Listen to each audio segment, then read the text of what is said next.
You'll need to start that, yeah. No, yes, go ahead and start it.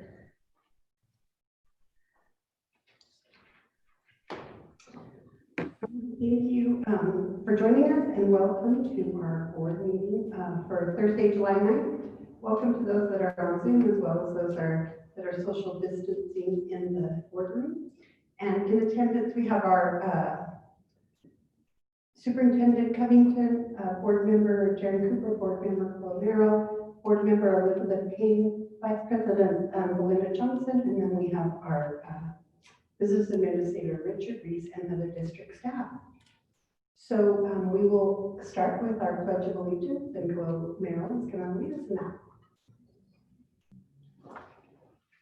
Please stand and join.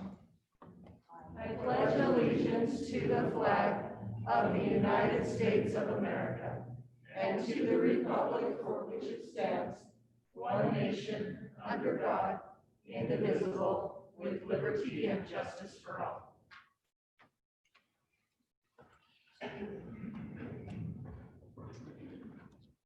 Thank you. We will move on to approving our consent agenda. So I will take a motion to approve the consent agenda. I move that we approve the consent agenda as outlined. And a second? I'll second. And all in favor? Or wait, any discussion? All in favor? Aye. Any opposed?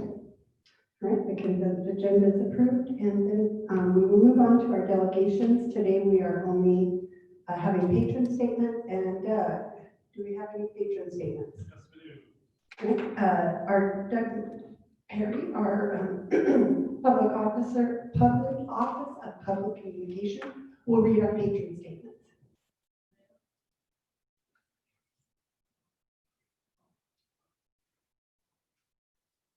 Okay, we have 4 of them here. The dates on this, the date on this first one is on Tuesday. It was submitted from Sunshine.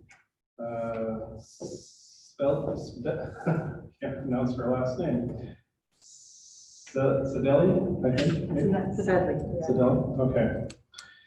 Dear respected members of our board and community, your tireless efforts to adjust to the extraordinary circumstances of 2020 have been noted. You are seen, you are appreciated. As the parent and employee within the Murray City School District, I have been watching with held breath as school districts across the state begin releasing their plans for returning to school next month. As I have reviewed Jordan and Davis County's plans, it has come into sharp focus. This is our moment. We are Murray. 17 years ago, as my husband and I began to consider where to buy a home along the Wasatch Front, we did research into which school districts rated highest. We had no children at the time, but education has always been a high priority. We intentionally selected a home that would ensure our future offspring attended schools within the Murray City School District. Time and again, we have been grateful for that choice. Ours were the first schools to recognize the threat in March and to quickly and efficiently transition to digital learning. Were there bumps in the road? Heck yes. However, at no point in those rocky few months did I feel like I couldn't turn to the faculty and staff of the district school for help. Each question was answered, each plea for help quickly addressed, each technical issue worked on, and above all else, I felt like my family was safe. I write today with the admonition to continue with your efforts to keep everyone in our schools and districts safe. We have an unprecedented opportunity to shine, to demonstrate that school in the pandemic can continue. While I recognize that the desperate need for kids to return to our classrooms, I need to know that the face masks will be required in all areas of the school building throughout the school day.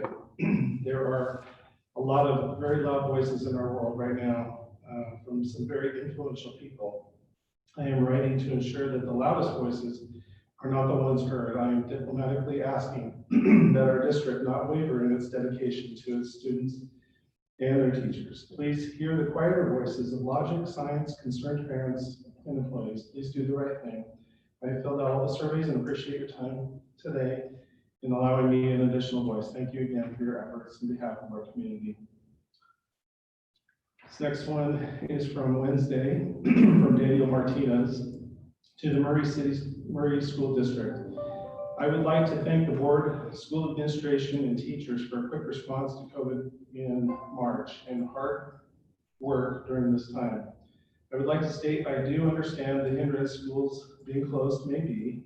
That being said, I also know that people who are at risk for complications and death with COVID, I help get groceries for my mother so she does not have to risk catching this. I do not want my children to lose their grandparents or to have to endure seeing them sick. I do not want my children's friends or their parents who may have immune issues or pre-existing conditions to be put at risk. I do not want our schools, teachers, school administrators, or substitutes to be at risk. It may be that this board decides to continue in-person school or hybrid classes. In making the decisions of how to implement these changes, I would hope the board representing education would look at the science involved. According to the research done by Stanford University, the safe distance if both individuals are masked is 6 feet. And then there's a link to the article. Take a moment and think of the distance between desks. Think of the distance between students at lunch tables or just being dropped off at school. Stanford also stated that without masks, droplets carrying COVID can travel 30 feet. Now think of the size of an average classroom. Some may say the solution is temperature checks, keeping sick children at home is the solution, but studies have shown that 40% of people diagnosed with COVID-19 do not know that they are sick, and that the symptoms in children present differently. This data must be considered as we move forward. We also must consider our teachers. What happens when a teacher gets pneumonia-like symptoms for 2 weeks? Do we have substitutes who can cover that? Do we have enough substitutes that this happens to multiple teachers? Will our substitutes be willing to work under those conditions? In thinking of teachers who will be in charge of disinfecting classrooms, from the time my oldest child was in kindergarten, we were asked by teachers to help provide paper towels and Clorox wipes. This has been a theme I have seen year after year. What was at the time wanted, cleaning supplies are now vital disinfecting tools. Why will the cost of these items be yet another item that has to come from out of the teacher's pockets, or will there be a contingency for this? Who will be responsible for disinfecting every surface of our children? Surface our children come in contact with? Do we have the janitorial staff to cover this, or will this be a responsibility that falls upon the teachers? If any of these questions do not have detailed responses ready now, I believe we are rushing reopening schools. I would prefer the school board applies more cautious approach now so a rush to reclose schools later is not needed. I fully understand that my children need a quality education and socialization skills that schools provide. However, we must find a middle ground that is safe for students, teachers, and our community. Jake Martinez. This next one is, let's see, Isaac Bay. Good afternoon. I'm writing this letter as a parent. I have 2 children who will attend Murray High School and one who will attend Riverview this coming school year. I'm extremely uncomfortable with the kids returning to school if there is no requirement to wear masks. Experts say that this is one of the best ways to prevent the spread of COVID-19. I feel that people who want to flaunt science and refuse to have their children wear masks should keep them home. I don't think it is fair to force people who are willing to wear masks to choose between their children's health and the opportunity for in-person education. Thank you, Isaac Bay. And the last one, which just barely came in, from Teresa Coombs.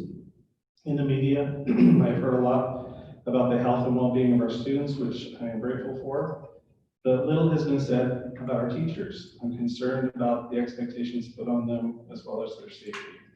As a district, what have you considered in regards to providing additional resources as well as keeping our essential teachers safe? Thank you, Teresa. All right, thank you. We appreciate our teachers taking time to reach out to us. We will have a report of the board. Linda, we'll start with you because I know you got some news. So a little update on High School Activities Association. We are going ahead with all sports. They will start on time. Things will be normal, but not normal. Sports will be the same, but all the precautions they've been using this summer will continue. As far as if we have kids sick, we're going to work on that week by week with health departments and with school districts. There'll be no forfeits, there'll be a cancellation, so it won't go against your team numbers, it'll go into your RPI, into the formula. And so that will, a team might see 8 games, and another team might see 10 games, but it'll all work out through the equation. And so I had 100+ emails yesterday of families who wanted kids to play sports and be in their activities, not just sports, but drill team and forensics and all the other activities that are in the association. So that will move forward. Right. Cautiously. Thank you. I think that is good news. At least in my household, it was great news. Elizabeth. I don't have much. I just, I spent a lot of time reading in the survey results and comments and stuff to get a better understanding of what our community would like to do for reopening. And I think that we have a good plan going forward, and I hope everyone else hopes that they will. Thank you. Sharon. I as well had the opportunity to review a lot of the information you sent to us pre this meeting. I want to thank you all for the time that you put into this. It has been, I'm sure, immensely challenging. I'm sure we have not seen all of the potential challenges that may yet to come from how we implement our plan and some of the scenarios that play out that we can't always fully predict. But thank you for your time and energy and effort in completing this, because I know it's been a great big task that you've all taken on the last month or two. Sharon. I have many neighbors that are so thrilled that their children will be back in school because they need that for their own mental health. And as I read through the draft for the Murray City School District reopening plan, the district office and whoever else helped, it is amazing, and it will really help parents as well as children to understand what they need to do when they come to school. So just thank you to everyone.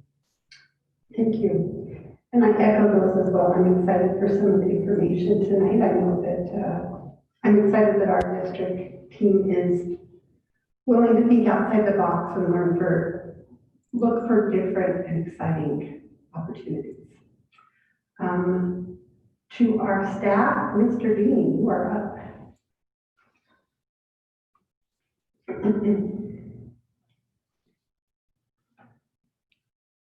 Darren, would you like me to project this? I can just put it up there if you'd like. Sure. Okay.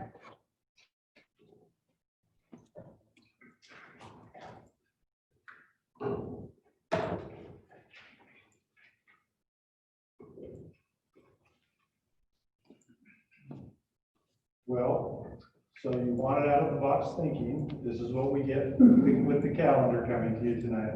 So you should have this, I guess, as a document, not in your board book, in your online or whatever folder that may be. But we're requesting some calendar changes for the upcoming school year. We've had this calendar out for a couple of years. We try to do 2 years at a time, as you know. But recently, in light of everything that's been going on, we felt that some professional development time was sorely needed. And some of this is even new since we last met. So the rationale, let me give you the rationale first, and then I'll get into the calendar. So due to the ongoing pandemic and social upheaval across the nation, there are many training topics that teachers need to have addressed, including but not limited to effective instruction in technology, pandemic protocols, racism, inclusivity, school culture, stress, anxiety, etc. These training days that we're going to request will provide the district and its employees with needed time to address the topics of concern and better prepare our teachers for the school year they're going to be facing. So the first, you'll see a lot of pink in the August, and the August 7th is an additional day we would like to swap out. We have days that are in yellow on September 25th and October 2nd. And this gets a little confusing as far as 1 week it's the secondary teachers have a compensatory day for parent-teacher conferences. The next week, the elementary do. And when they were off, they were going to be doing PD. So we're taking that PD day and it'll just go to the 7th. So we're really not changing anything with the calendar. The 25th and 2nd will effectively become non-contract days, and we'll just put all the PD on the 7th. What we'd like to do for that is provide that in an online format prior to, and/or they could be in person on that day, the 7th, as a starting date for teachers unless they choose online. And that's specifically going to be about the reopening plan for Murray School District and all of our pandemic protocols, everything from teaching them what the hygiene protocols are, to giving them the materials to teach their students, what leave policies are going to be, cleaning procedures, and so forth. So there's a lot of materials that we're in the process of getting ready to put together that we'll need to roll out that day. We had talked, then the second week there, the 10th through the 14th, that's our traditional professional development and teacher work days that we have negotiated. And so that's pretty much set in stone by the teaching and learning team, and the principals have that. The next 2 weeks, though, the 17th is when the kids return to school, the week of the 17th, and then that's the first week, and then the week of the 24th. We've split those up, and we requested the board that those be half days. Half days for students, with student dismissal of the half day, and then the afternoon would be professional development. And that professional development would be directed under the teaching and learning team, and they might be able to better answer a lot of the questions they're putting together on that. One of the big lifts there is with our technology that we need to work on. Another big lift is with our topics of racism, inclusivity, diversity. Those are some big lifts that we need to work on those 2 weeks, and also what other things that we need to fill in. I know I can't deal with all of them. Will the kids have lunch and then go home? Yes, so our proposal is to end high school, it would be like our early dismissal schedule that we typically do. High school ends at 12 o'clock. Junior highs end at 12:10, and elementaries end at 1 o'clock. And that works with busing and everything that we need to do. And then you'll see on November 20th, we added in one more half day. We have half days on October 22nd and January 22nd, which were already scheduled and approved. But we added another half day on November 20th for professional development to try to meet the needs of the teachers during this challenging time. So what we're requesting is, in essence, those 2 weeks at the first of school and then an additional half day. So 11 student days that would become half days with professional development in the afternoon. So that November 20th was not a scheduled half day. It was not a scheduled one. It would be an added one, correct. So we would have to, Doug, to just get the message out. Microphone, remember. We'll just have to get with Doug to make sure we're messaged out that those are half days for them to prepare. Guess it's better than all day. Yeah, and we anticipate that those half days are going to be helpful to the students and teachers as they adapt to these new procedures, new normal, trying to get used to what it's like to teach school in the pandemic, and then having that professional time to really work. And there's a lot they're going to have to do with looking at student data and finding out where our students are after they've been off for so long. So You can never have enough professional development time, but we feel that that would really help meet the needs of the teachers and the schools. Okay, is this a first reading or?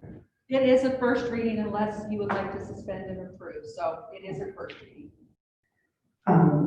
Thoughts, questions, concerns? I would like to make a motion to suspend our rules and approve. Thoughts for a second, I guess? Second. My thought, I see it as absolutely necessary. We'll have some kiddos that'll be there all afternoon. That's all. So, I don't know. I do worry about, half days seem to be really difficult in our district. Just, that's the one thing that parents don't love, half days. They just don't, because it's difficult for a lot of people to get their kids home half day, The midday. the midday, yeah. Any other thoughts? Oh, thank you. Keep me in mind. We need a vote to suspend the rules. So all in favor of suspending the rules? Any opposed? Okay, and then we vote to approve. That's correct? Take a motion to approve. Okay, so we'll take a motion to approve the new calendar as stated. I move that we approve the new calendar as presented tonight. And a second? And any discussion? And all in favor of approving the new calendar? And any opposed? All right. All right, thank you. The next item I have for the board is just a minor change to the policy SP 900 employment policies. The change on that is just with the 12-month district administrators, as the board decided that they would negotiate a change in, not necessarily negotiate, but grant a change in vacation days. And we're grateful for that. And this is just codify it into board policy because it's in board policy. So we just need to have that, and that's what was brought to you by superintendent.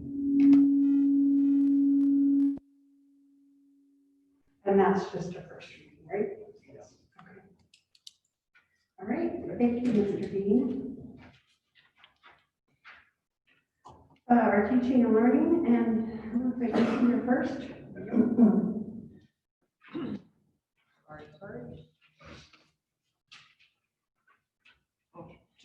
You could read.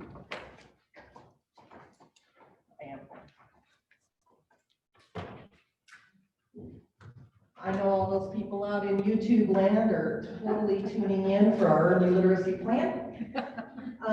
Thank you very much. So what we have presented here is, and you've seen this in years past, is our early literacy plans.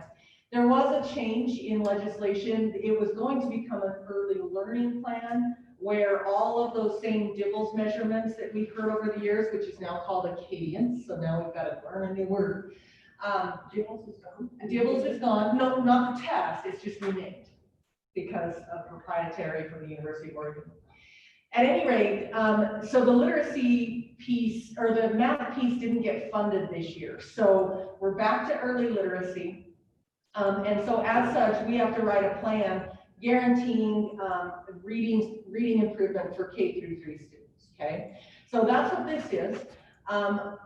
We have this core areas of instruction for literacy, phonological awareness, phonics, and if those of you who were on the board I think it was last year even, or year before last, I made you guys do some phonics and some chip kits, if you remember right. Most of you did pretty good. And then fluency and vocabulary, I'm gonna scooch down a little bit here, comprehension and oral language, as well as writing. And then as we go down, it asks what assessments are you going to be using?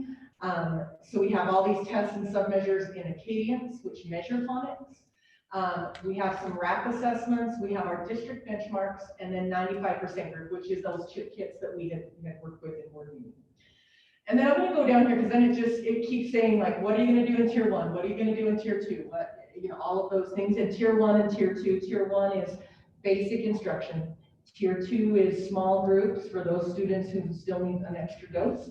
And tier 3 is even smaller groups, usually one-on-one, where we provide additional intervention. I'm gonna scroll all the way down because these are our goals. Now let me, I have this is the lady from the state office, and she corrected me. So a lot.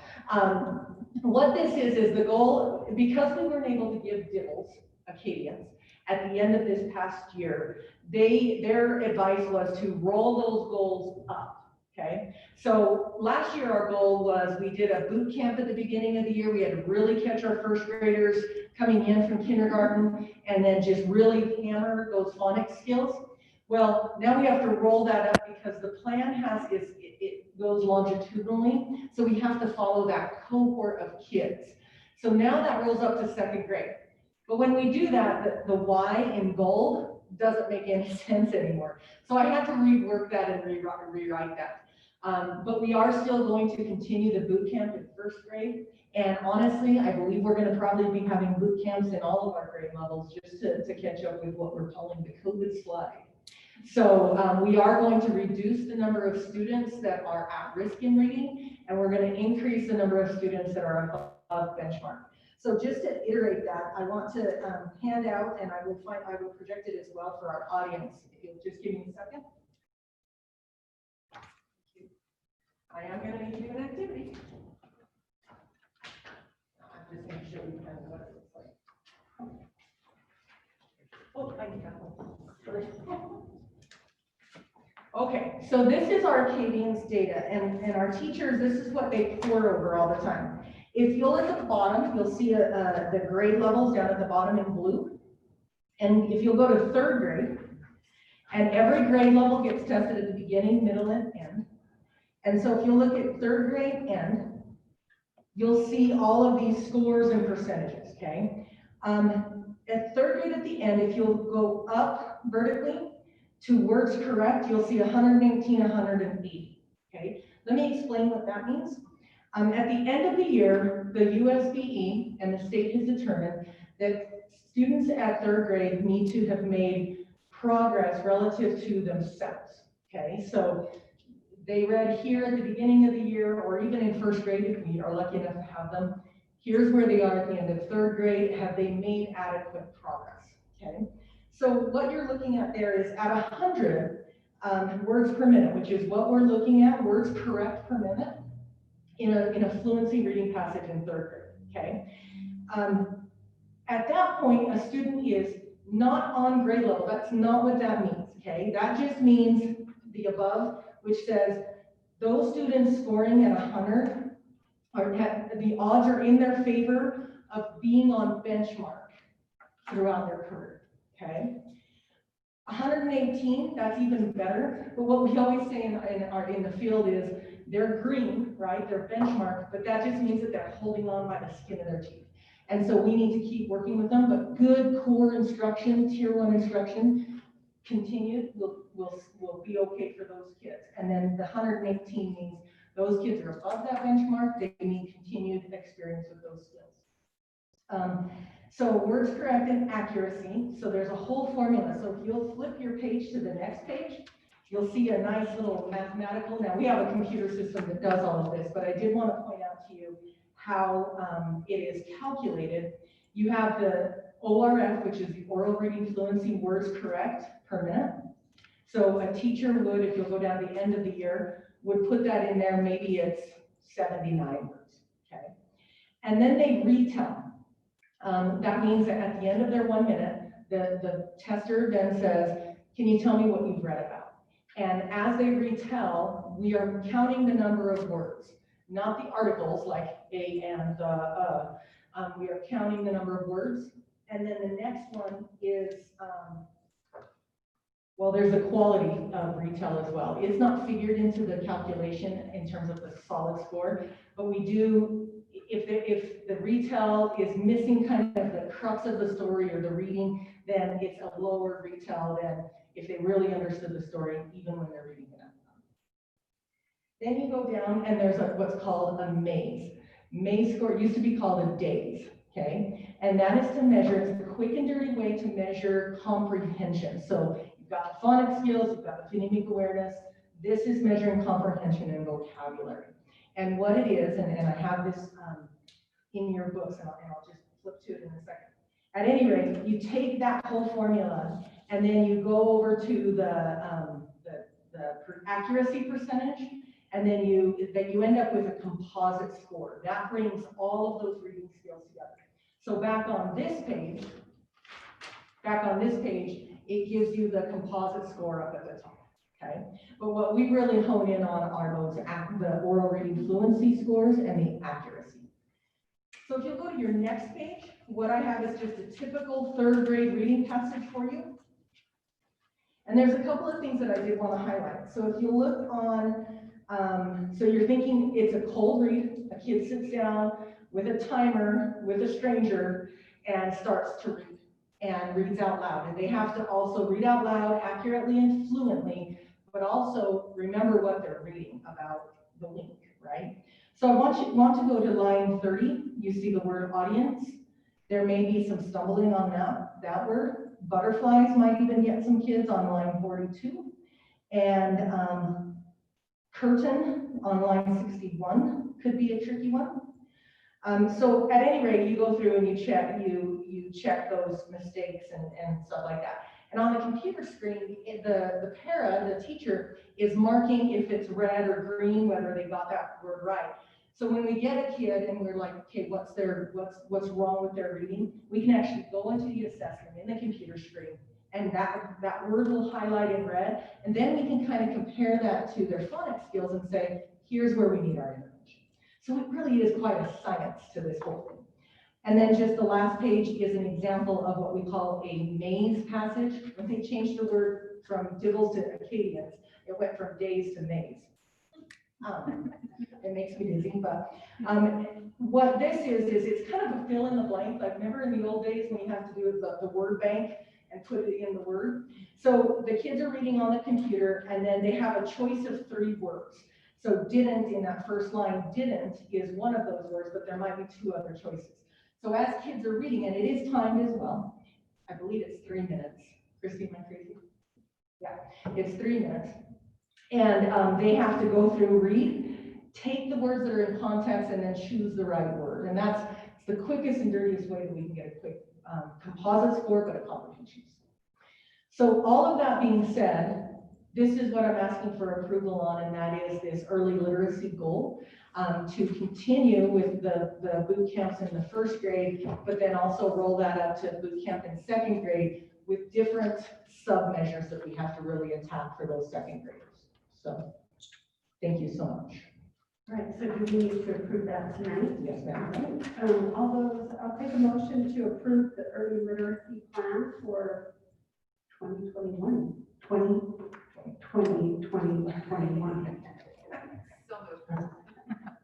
And a second? And any discussion? I think it's amazing. Thank you. Yeah, our teachers are they are so scientific, and they drill down, not just, oh, this kid is at risk and he's yellow, it's why, what words did he miss, how come he missed it, what do we need to intervene, and then we identify the right skills. It's pretty cool. All right, so I think we need to take a vote all in favor of approving that. And any opposed? All right. Thank you so much. Mrs. Covington. Superintendent.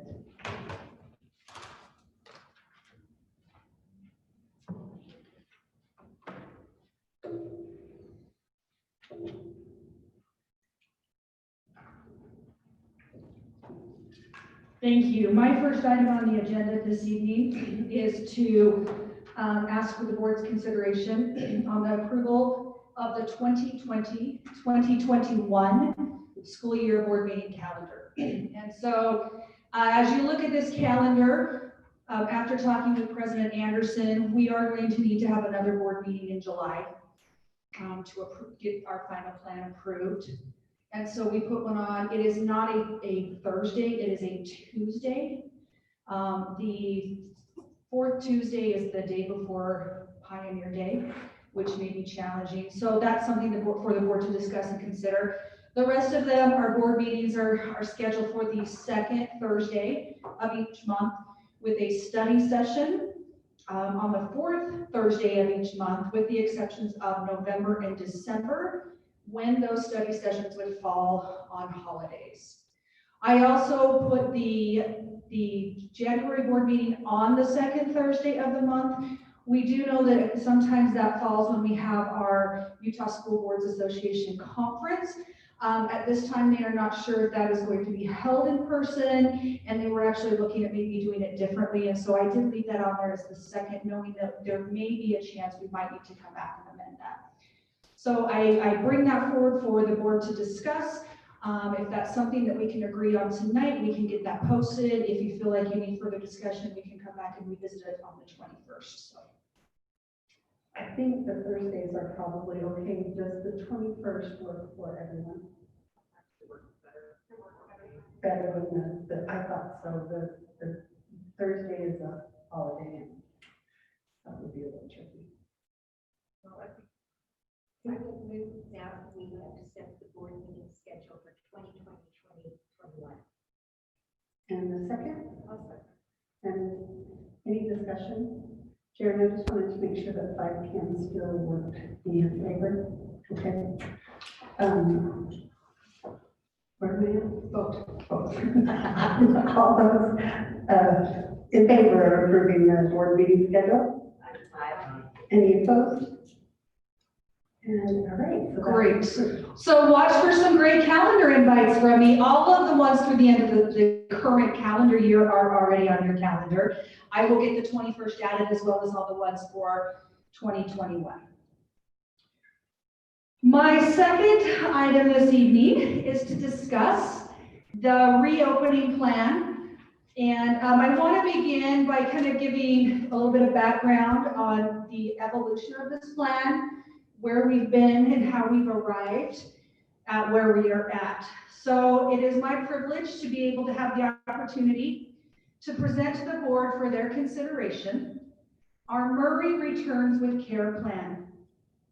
This plan is a culmination of hundreds of hours of work by this amazing team sitting behind me, who have participated in meetings with district leaders throughout the state, pored over other states' reopening plans, and reviewed publications and documents regarding mitigating and minimizing risks.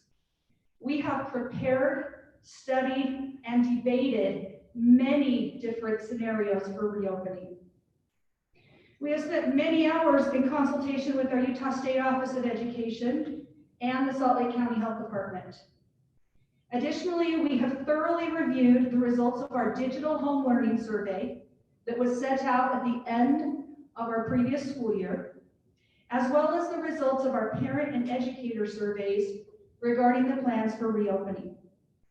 We have consulted with our principals, as well as our Murray Education Association. As we have worked through all these resources, we have put together the plan before you. This document does not have all the answers, but is intended to be a framework as we continue to have conversations about mitigating risk in an effort to provide educational opportunities for our students while protecting our students and staff. We appreciate the input of parents and staff members through our most recent survey. The 1,174 parent responses and the 502 staff responses show us just how much everyone cares about our students. The input provided on the surveys has helped us to better understand the thoughts and feelings about a return to school. We understand that in the context of a pandemic, this will be a very different school year. And I would like to note that the board members have received the results of those surveys, and we will be referencing that tonight as we go along as well. This plan has been put together with information that is currently available and will continue to be updated as additional information is provided from the Utah State Board of Education and the Salt Lake County Health Department. Murray City School District will work to be as prepared as possible to adapt to change as things evolve quickly. I am grateful for how well prepared our Murray education community was when we went into our soft closure on March 12th. We are excited and optimistic as we are once again called upon to raise the bar of our efforts for the common good of our children's health and academic achievement.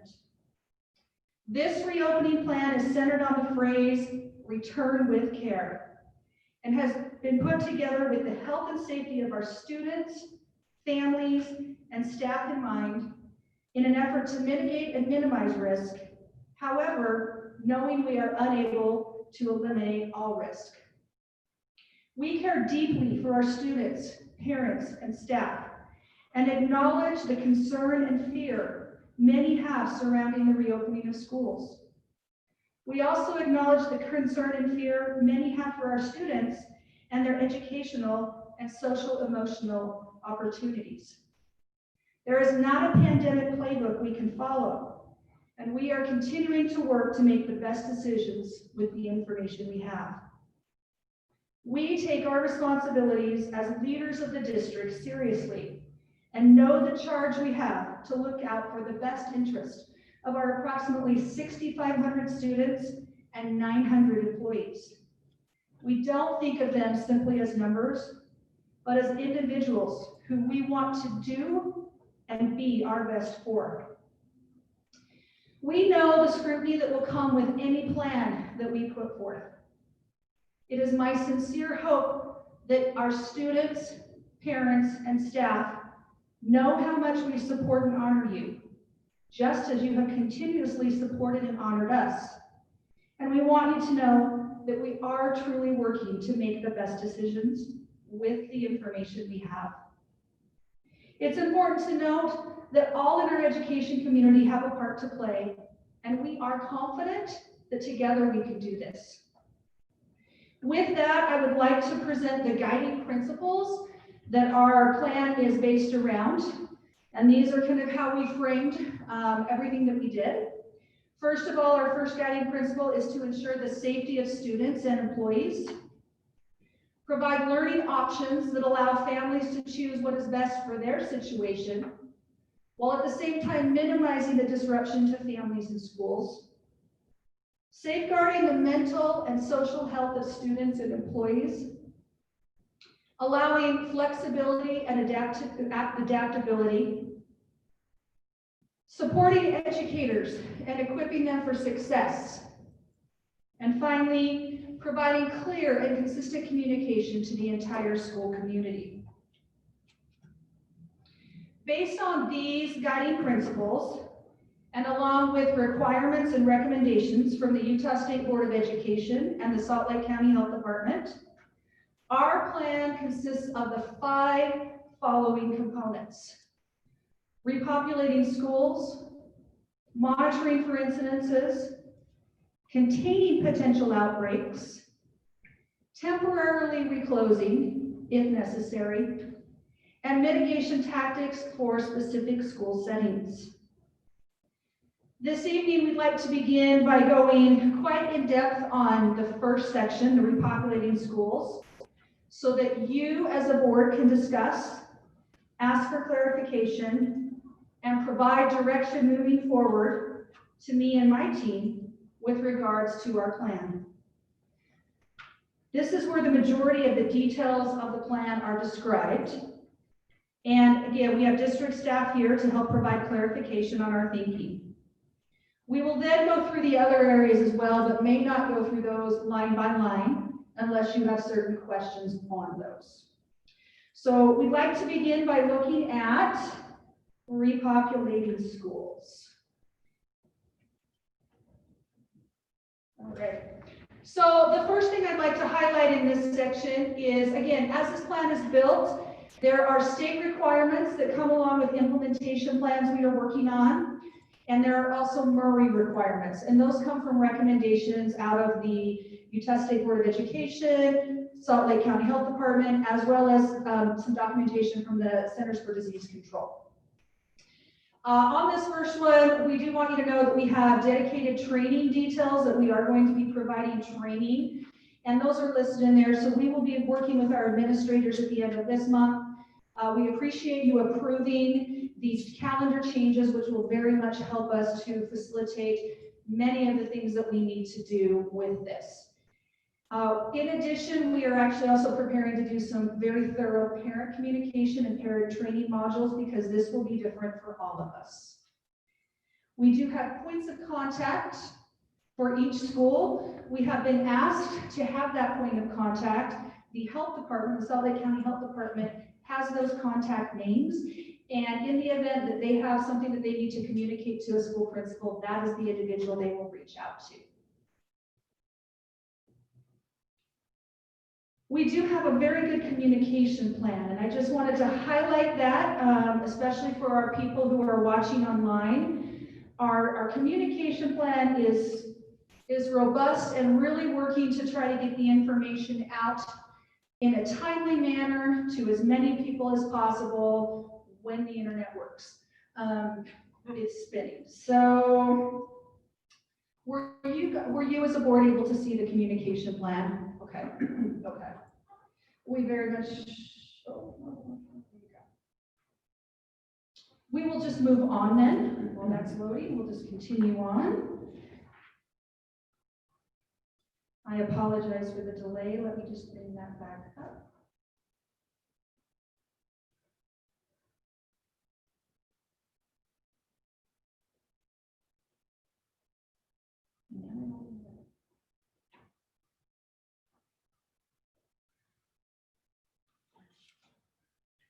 All right, thank you I apologize for that delay. Moving on.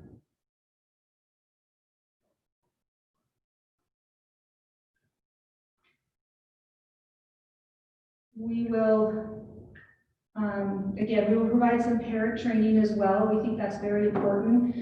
We are looking for a campaign to welcome our students and our staff back, and we will be sending direct mail to everyone to welcome them back, along with a QR code, which will link to our website, which will have the most current and up-to-date information. We do have Denise McDougall with our Human Resources Department monitoring the Salt Lake County Health Department COVID-19 dashboard, and she provides daily notification to me of the number of positive cases reported in Murray City. Right now, those are hovering around an average of about 4 to 6 per day. So there have been some spikes. Moving forward, I will update the board with those numbers every week on Friday when I send out my board memo to you, if that is amenable. If at any time you want to know the number, though, you're always welcome to call or email me, and we appreciate Denise doing that for me. Any questions on that first section, which is the communication plan, that the board would like to discuss, see changes to, have suggestions on?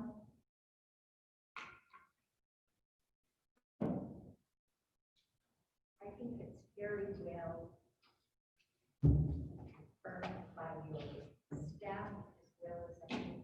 You're talking to the microphone, sorry. Okay, now I forgot what I was going to say. I just think it is confirmed by your district office, and I think the school board would also confirm it, and the parents online, as they read this, you can tell it's taking a lot of work, and it should really help our students. Thank you, we appreciate that. All right, the next section is accommodating individual circumstances, and I am going to ask Darren Dean if he would like to speak just briefly to the part for the process with individuals who identify as high risk. That has been laid out, and Darren and the other human resources directors are working that through, but is there anything you'd like to say? Not necessarily, I guess. Should I come up? So just so the board is aware, teaching has, by the nature of the pandemic, become a riskier job. Teachers, everyone that's involved in schools, they have to be there in order to instruct, in order to support the students, for the learning of the kids, the social emotional support, to supervise. So by the nature of the pandemic, it's become riskier. But we do have staff who are identified as high risk. We've identified our staff who are 65 and older.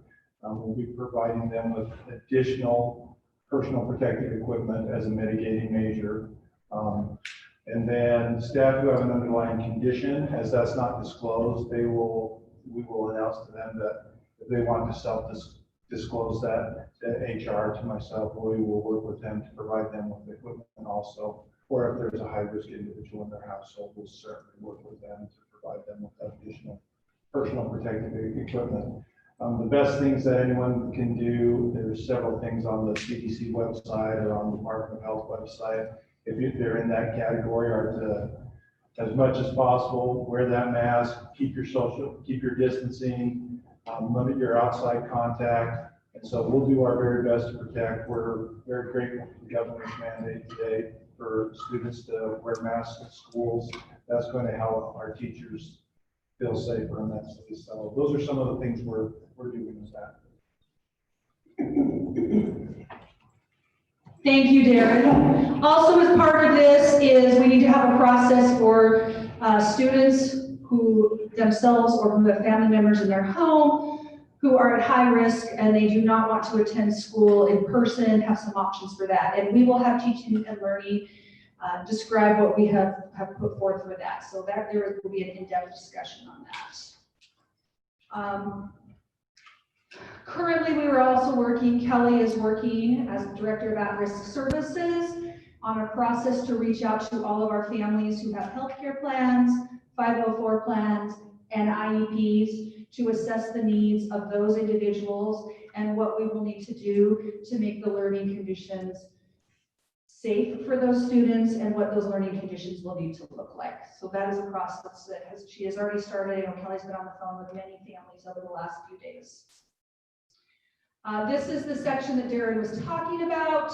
Most positions in the district cannot be worked remotely or reassigned when schools are operational. And so that just describes why people need to be at work when we have schools operational. And then we will also be accommodating personal decisions as the teaching and learning team talks about the choices that we have. One of those choices will be an online option. Students who participate in our Murray Online option will have access to the meal services through the Food and Nutrition Department. If they qualify for free or reduced lunch, they will get that service. If they are a full paid student, they are welcome to still sign up, and we will have a process for that. They will need to come to the school and pick that up, but there is an option for our online students to be able to continue with our meal service program. We know that social and emotional needs are going to be very important to look at. Again, thank you for approving those 2 weeks where we will have an early release day so that our teachers can work on plans as a school, because each school, by the nature of the school, has some different needs, and that will allow them time to do that. Any questions on that section, accommodating the individual circumstances? All right. Here's a big one. We know, in fact, in our survey, we know that one of the big things that our employees really were looking for, as well as our parents, is enhanced environmental hygiene and safety. And so I do want to let you know, we are working on all of these protocols. They are not fully developed at this time, but as they are developed, we will put them in the plan. The plan will be live. We will make it a live link on our website. We will update that. Our Director of Support Services, Dave Roberts, is on with us via Zoom. And he is working on bus cleaning protocols, building cleaning protocols, cafeteria cleaning protocols, classroom cleaning protocols, large space cleaning protocols. We have large spaces such as shops and science labs, playground sanitizing cleaning protocols. So all of those are being worked on. We do have good information from the CDC as well as the state or the Salt Lake County Health Department. So all of those are indeed being worked on. The next one, all of our faculty and staff will wear face coverings when physical distancing is not feasible. However, we do know that today Governor Herbert did give a mandate, and we will follow that mandate. So in all of our school buildings, all adults and students will be required to wear a face covering. We are going to provide all of our faculty and staff 2 cloth masks, as well as a shield. Many of our faculty indicated that they would prefer to provide their own mask. That is fine as well, but they will have the option. We will have that for them. We are also getting information from the Salt Lake County Health Department, which we will give to all of our staff regarding the efficacy of cloth face masks versus shields. And so we'll get that out to them. All of our classrooms will have alcohol-based sanitizer, as well as the library, cafeteria, gym, and main office. In other schools that have common areas, we will have hand sanitizer. This is not going to be purchased on teacher budgets. I know that was a great patron comment. This will be purchased by the district office and provided. So we are using a large portion of our CARES money that we received to secure many of these personal protective equipment, including hand sanitizer. We are going to have protocols for teaching hand washing, and we are working on protocols for cleaning personal space on a regular basis. We will provide training to our employees. Couple of specific things on the bus. Again, we know that this was pre-Governor Herbert's announcement. So everyone on the bus, we had already planned as a district to propose that to you, simply because the challenges of social distancing on a bus. But everyone will have that on there. We will have permanent seats. Our bus drivers will be assigning permanent seats for our bus routes. Students of the same family will be assigned seats together. We also have cameras on our school buses, and those will be used for contact tracing should that need to happen. So we have the ability to see who sat where.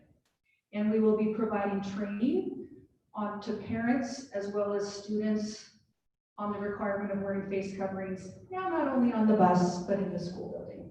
We did talk about that in Activities Association, and we just need to make sure that those same rules are pushed down to teams.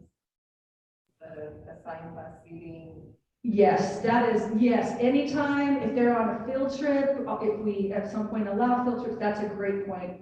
Thank you. And we can clarify that if that would be, do you think that would be something to clarify in our plan? I don't know that it has to be in the plan as much as we just need to make sure that coaches are aware that that's busing across. We're going to put it in the plan. We want as much as we can to be as clear as possible. In the cafeteria, our administrators are working on staggering lunch hours to the best of their ability. Given, we have limitations on supervision and some of those things. Some school administrators are looking to work with their teachers and staff to have students eat in the classroom. However, teachers will still have a duty-free lunch. They will not be teachers supervising. So, and that is being worked on in a few schools through building leadership teams. And so that may, just because of the size of the school.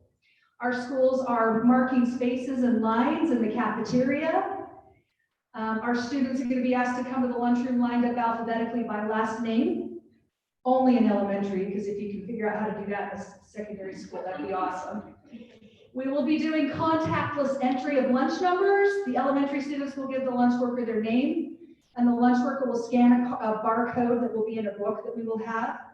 Secondary students, a barcode will be printed on a card or a lanyard, and eventually they'll be printed on their student ID, but it takes a little bit of time for those student IDs to come back. So at the beginning, they will have a card that's printed on. And again, students will be strongly encouraged, that is now, students will be required to wear masks. School administrators are also looking to what extent outside space can be used during lunch times. That is easier to facilitate in a secondary setting because of supervision, but they are looking at that. Our classroom environment, we have asked all of our principals to please reach out to their teachers and let them know that any extra furniture or clutter or non-teaching items are going to need to be removed. We have chosen not to do that as a district. We are going to ask teachers to do that. Some districts, they have gone in and just taken them out, but we feel like it's better to give that to our teachers.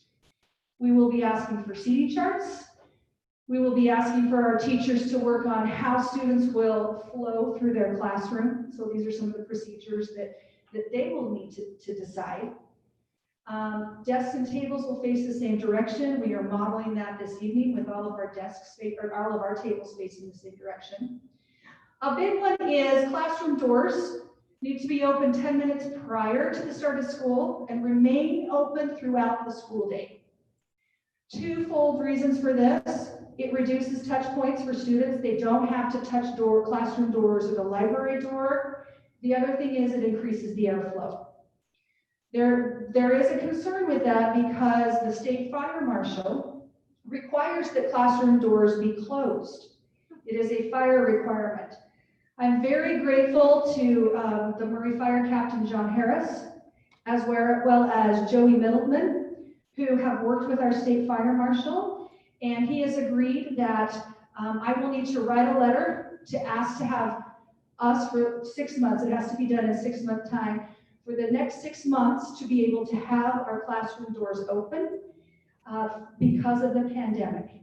And so I'm very appreciative to them. We also were told we were the first district in the state to ask about this, so the state fire marshal was glad that we set the precedence. So again, I really appreciate our Murray City leaders who helped us with that. They were fantastic to help us with that. We're going to try and use Chromebooks to the greatest extent possible. We do have computer labs, and there are some classes, especially in our secondary, they're going to need their computer labs by the nature of that, but we will work on sanitation procedures for that. Face coverings, I think we've got that covered. Faculty meetings, you can read on that. HVAC. We have worked with our maintenance department, and those filters have been and will continue to be changed on a quarterly basis.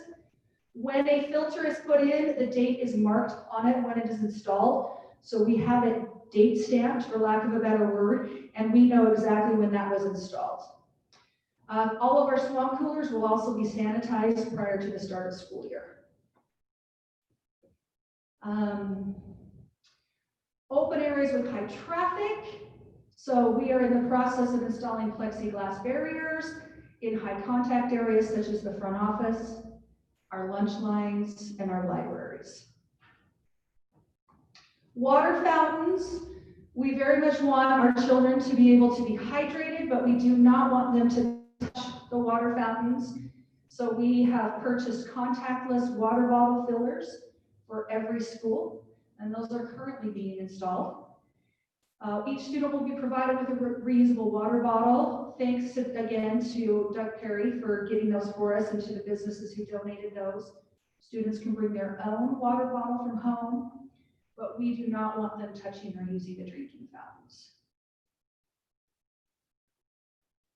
Questions on that before we get to the instructional models? Questions, concerns, clarification? I have a question. Yes. So, is the airflow thing, but people have asked us if our windows open and if you can open the windows in the classroom. Some of our schools, yes. Some of our schools, no. So that's a great thing. I know some of our newer built schools do not have windows that open. I know here at the district office, we do not. I will put that down and I can discuss that with our maintenance department and with Dave Robertson. We'll look at that and give you an answer. Yeah, that would be kind of a rock and a hard place. So hot. Yeah, and then it gets so cold. But Our swamp coolers run crazy. Yeah.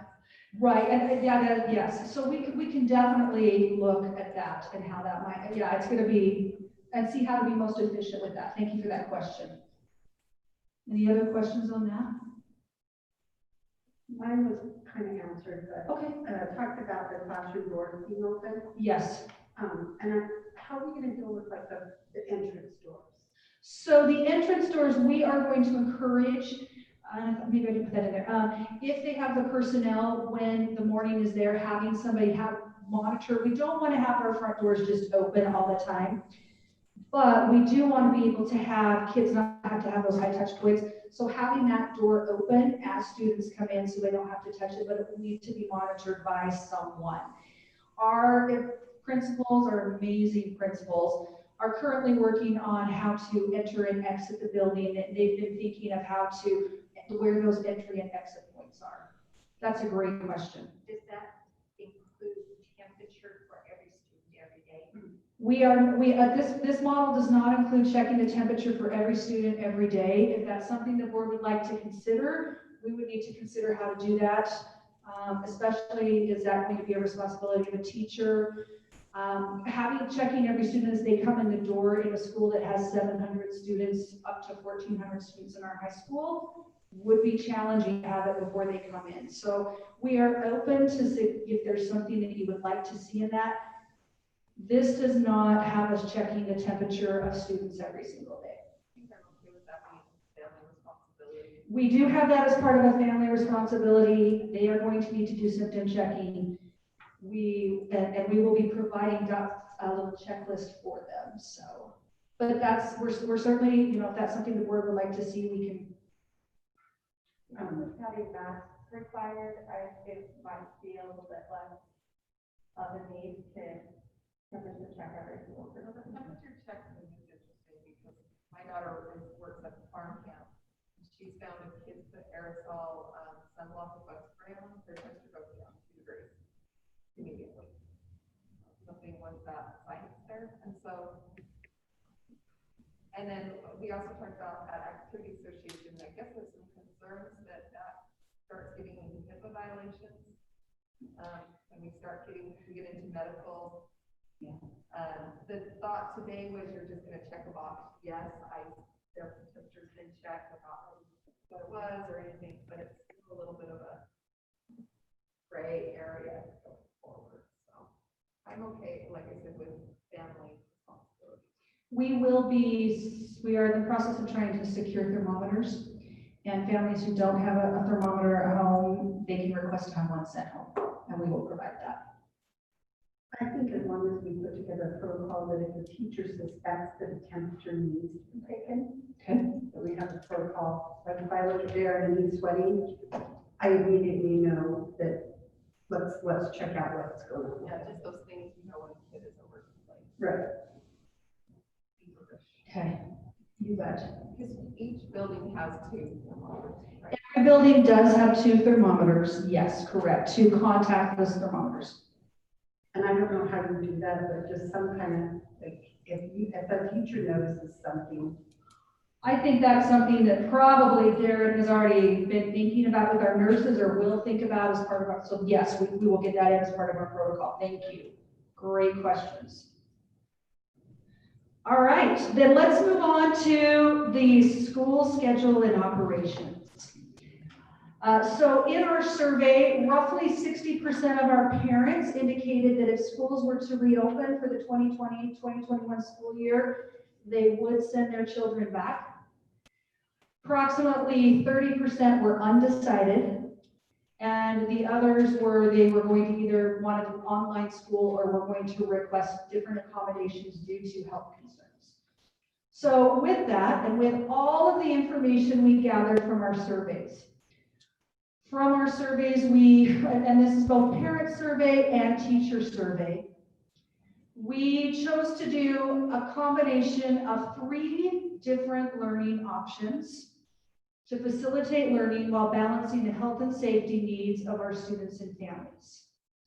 And so I am going to turn the time over to Assistant Superintendent Scott Bushnell to speak to these different scenarios that we have and how they look. And I want to, just while he's coming up, say how much I very much appreciate the teaching and learning team who has put in an incredible amount of work on this. Like I started with, we have had multiple scenarios, and this scenario is something we kind of came upon and within the last week, and we felt really good. And it was really kind of because we looked at all the data, all the survey data, and we wanted to try and provide parents and students options that would meet their needs. So Assistant Superintendent Bushnell. I can drive the bus. Jen, do you mind pulling up the elementary survey? Oh, sure. The elementary survey. I mean, sorry, the elementary. Yes. I was reading. Let's see if it comes up. Thank you. Thank you, Superintendent Covington, and First, if I may just take a moment to thank our employees, our parents, and our students for their efforts during the school soft closure.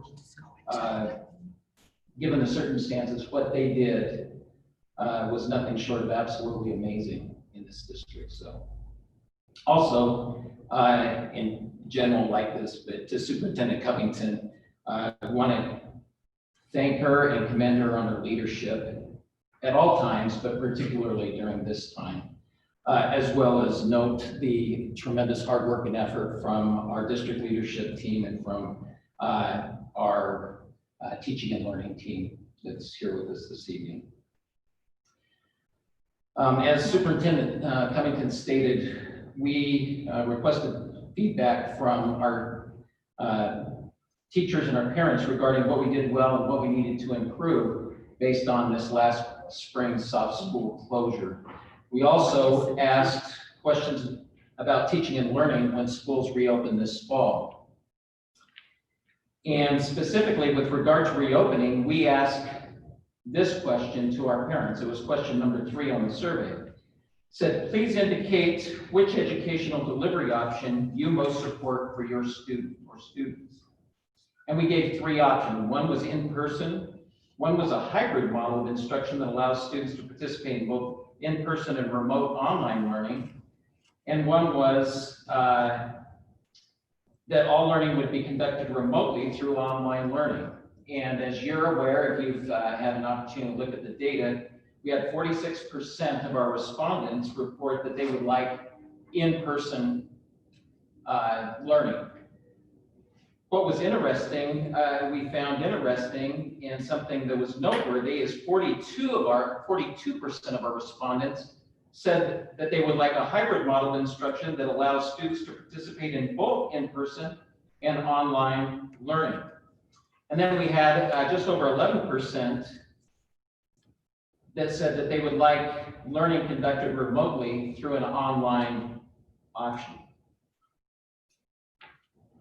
So we knew that we could do in person. After all, that's what we do, right, in school. We knew that we could do that. And we had done online at the secondary level, the pure online at the secondary level.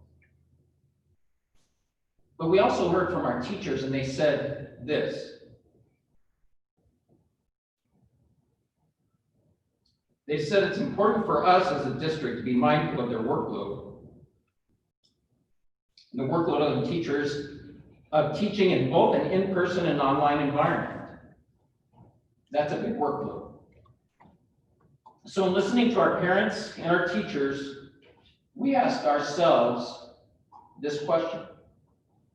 What could we offer in the Murray City School District that meets the request of our families, which was 46% in person, 42% a blended model or a hybrid model of in-person and online, and 11% that wanted strictly online, and still honored the feedback from our teachers. Please be aware of the workload on us when you ask us to do in-person and online. We spent a lot of time with this, and this is our proposal to you, what we'd like to share with the board this evening. The Murray Returns with Care elementary and secondary learning options. So as we look on the screen here, we have a description. So I'm going to just go down the left-hand side of and kind of answer some questions. This would be if I were a parent or a student, I'm asking these questions. What did this type of class look like? And we're going to look at it from an in-person classroom learning, from the blended learning resource, and from the online. What I want to make very clear here is that the blended learning, we feel, is a resource that marries itself nicely with the in-class learning option. And that online, as you'll see, is kind of separate and delivered in a completely different way. So what does this type of class look like? In-person learning? It's what we know. It's the course that's taught in person as normal campus class during the periods or the schedule that the student is there. But we want to make sure that we all understand that this year's different because the safety measures that we are talking about this evening with Reopen with Care, that those are implemented in our classrooms. So with that option, will I meet in a classroom at the school? Absolutely. And under those safety precautions. Am I expected to meet at a scheduled time for the class? Yes, we will have a regular scheduled time for the class, just like we've had in the past. Will I have the opportunity to interact with other students? Yes. Will I have support if I need help in my class? Yes. Will this class allow me to go at my own pace? No, this is a paced class by the teacher. This is paced day to day with learning targets and those kinds of things. Is there a cost? There is no cost other than, I guess, school supplies and those kinds of things that you, as student would typically bring with them. Is a device provided by the school? Yes, for all students K-12, because of the great work that our technology department and Missy and our DTL and our DTL grant did to make this possible. We've been working on this now for a couple of years, and you'll see this come out as we show this plan. We have some great things in place to help us move forward. So in person, that's something that we know. But what if, and we ask ourselves, what if we could do a blended option, but try to make it so that teachers didn't have to spend copious amounts of time doing an online and an in-person? How could we possibly manage that? And this is what we would like to propose. It's just different. Going into this school year, it's just different, and we're going to have to be flexible, and we're going to have to provide options for our students and for their families. So what if we had this blended option that when a student was absent and wasn't in class, they could still benefit from the components of that class? And so when I say, well, what does this class look like? Blended resource augments the in-person classroom through technology when a student is absent or has an extended temporary illness. Teachers will upload instruction for the day and make that available on the LMS, the Learning Management System, and it'll be an extension of this in-class, in-person instruction. So what this is going to look like is I'm going to be teaching in the class every day. We are going to offer our teachers, and this is amazing, we're going to offer our teachers a camera to be able to videotape themselves so that they can show their direct instruction and upload that at the end of the day for their students that are absent so that they get the direct instruction pieces of the class as they teach. We could ask them to create online lessons, and that just adds to their workload. They are going to be teaching anyway. And so if they can capture those moments of direct instruction on a camera and share that and upload that, that hopefully minimizes the work and effort that they have to do. So some of the questions that are come up from teachers, number one, I'm afraid to videotape myself. What if I have to videotape myself every day and show that to kids? We do have other options.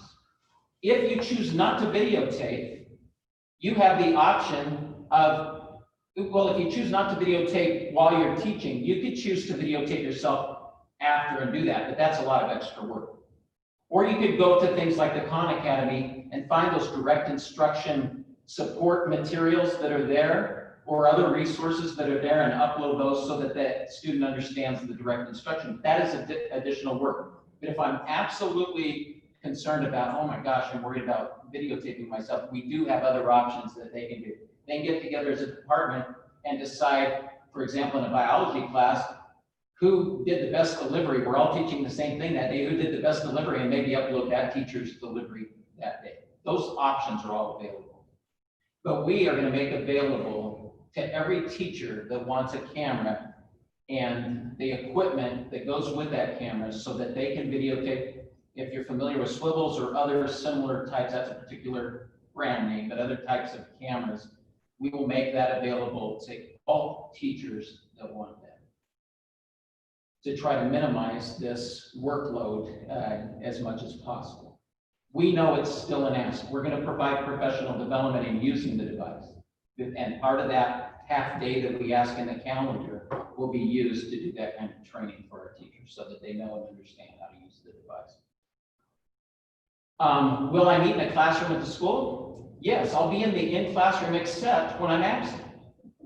And when I'm absent, obviously, I'm going to resort to this blended learning resource, this upload of information. The other piece that I needed to mention is all students have been asked and are asked to use a learning management system, an LMS. At the secondary level, it's Canvas, and at the elementary level, it's Google Classroom. And in conjunction, putting all their lesson and materials in that, and then providing a direct instruction upload in conjunction with the information that they push out in their LMS.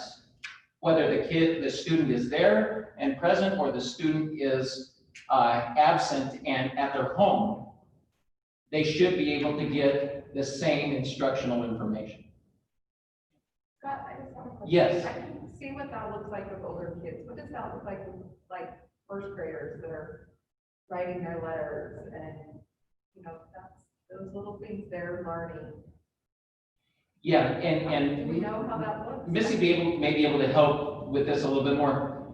This is a partnership, and we're asking our families to partner with us in this process. What we're saying is, we heard you, we understand the data, and we think we have some plans that are good for you, but you need to partner with us in this. So when you do that upload at night, mom or dad or guardian or parent or grandparent or whoever, sibling, please go in with us and see that direct instruction and look at that direct instruction, because that's going to help guide what you're going to be doing in your LMS for that evening. Does that kind of make sense? Anything further? Yeah, I can specifically answer that. I think I know what I'm asking. Yeah, so in a regular classroom, kids are practicing, like you said, their letters or their numbers or whatever. So the teacher is going to upload the same, I hate to use the word, but worksheets. Yeah. That the in-person students are doing. They will upload that to the LMS. Now, the thinking behind the LMS is, in the past, what we've done is when a kid is absent, 3 days later, they come back and they get a packet of stuff, right? We want there not to be any lag time in that learning, and so we're going to upload those resources to the LMS. Obviously, a first grader is going to need help. However, one of the things that we have to train our students on is how to navigate and use their device. So in regard to a first grader, they would upload that to, let's say, ClassKit, which is an app, and I'm happy to show that to you, but they will also have a touch screen. And so they've got their lines where they're practicing their letters, and yes, it's not a stylus, it's not a pencil, but they would be able to trace those letters for additional practice.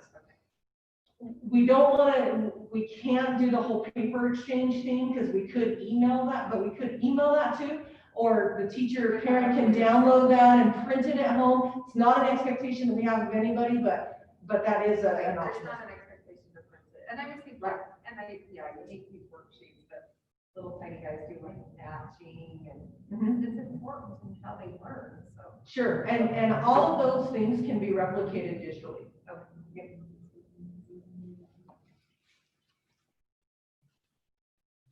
Missy, thank you. And boy, am I glad that we have Missy around for the elementary questions. Am I expected? I think you kind of get the gist of this. Will I have support if needed in my class? Yes, absolutely. The teacher, you can respond when you're in this blended back and forth with the teacher. Whether that's, and that won't necessarily be in real time, and it may be an email on clarification or something along those lines. Will this class allow me to go at my own pace? No, it's still directed at the teacher's pace, because we're trying to do that, as Missy mentioned, in kind of within the 24-hour period type thing. Is there a cost? No. And then is the device provided? Yes. And then on the final piece, this is something that we have not done before at the elementary level. And we believe that we can offer this at the elementary level for those individuals that may want an online learning option.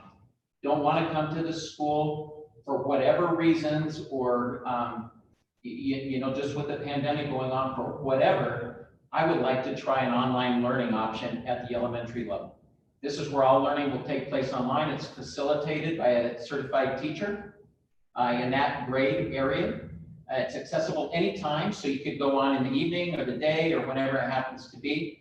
But the only things that we'll be able to offer are the core courses. So you can see the list there: English, language, arts, science, social studies, and math will be offered in this online. Will I meet in the classroom? I won't. Am I expected to meet at a scheduled time for the class? Possibly, but only online and only at certain directed times. Will I have interaction with students? Probably not often, but maybe on occasion with a Zoom, and it would be a very minimum. Will I have support if I need help in class? Yes, because we have this dedicated instructor that will be providing the online instruction.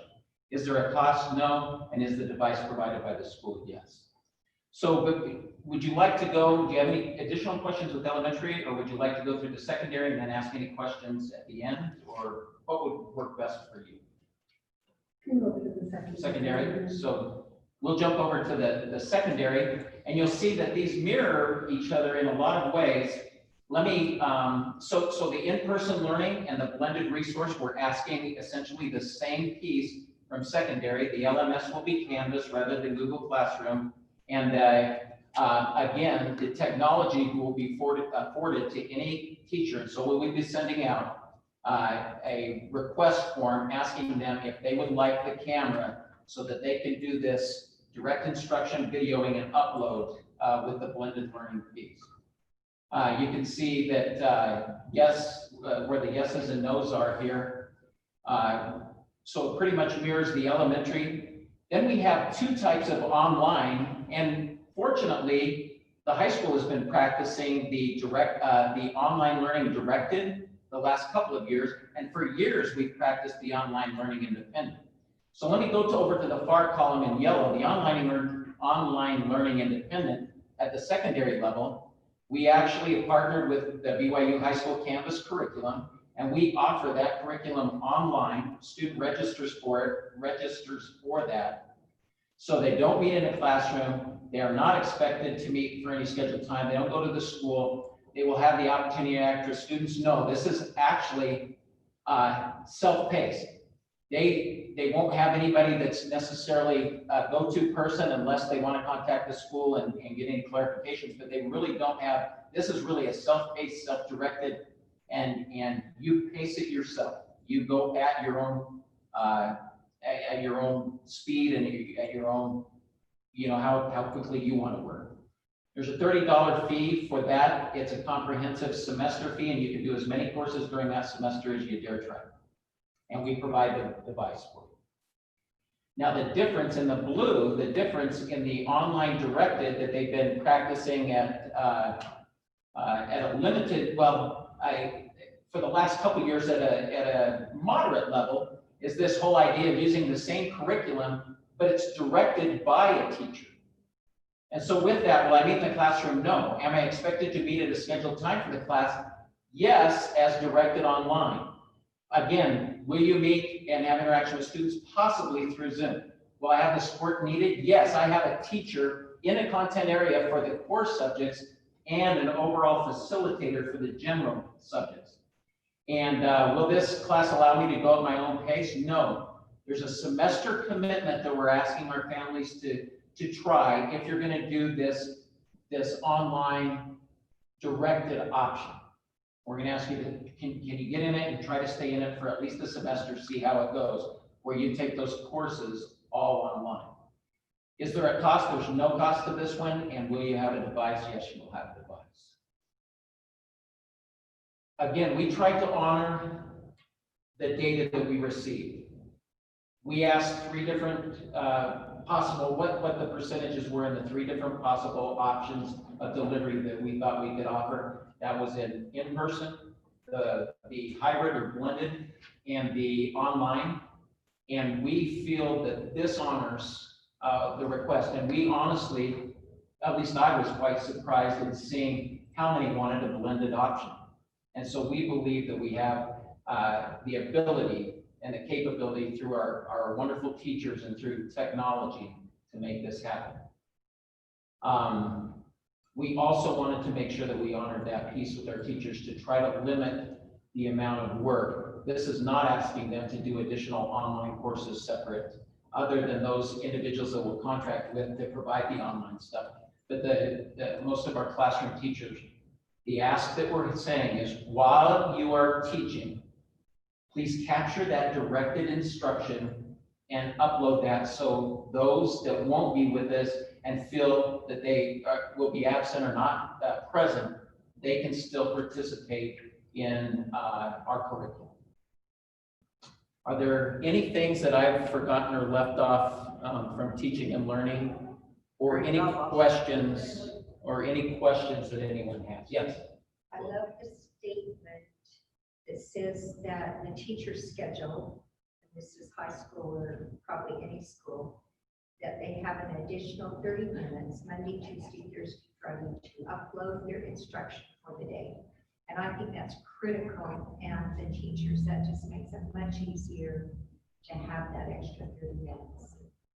Mrs. Merrill, thank you for pointing that out. Probably Superintendent Covington was going to address that. If I may, and I don't mean to steal the thunder. You steal my thunder. Jennifer Covington, Superintendent Covington came and said, if we're going to ask this of our teachers, we've got to provide them some additional time. So we will dismiss school in our schools a half hour earlier per day than our normal schedule. And that will just be the new schedule. Teachers will still be on their full contracted day, which means 20 minutes before school, they are on contract, 30 minutes after. But this means that they will have 1 hour after the bell rings that they will have of contract time to take care of some of these uploads and stuff that just the actual manual work of uploading, hitting the buttons and uploading your video and detaching, and saving your video and everything. We're going to provide that extra time. So, Glo, thank you for pointing that out. Can I just say one thing to that? Please. So we would definitely ask for the board's consideration on this to end our school day for the 2020-2021 school year a half an hour earlier. We know that other districts are choosing to go 4 days and then have 1 day as a digital day. We felt this was a better use of our resources and being able to see our students. This still meets all of the state requirements. I have been in contact with the state superintendent as well as the associate superintendent.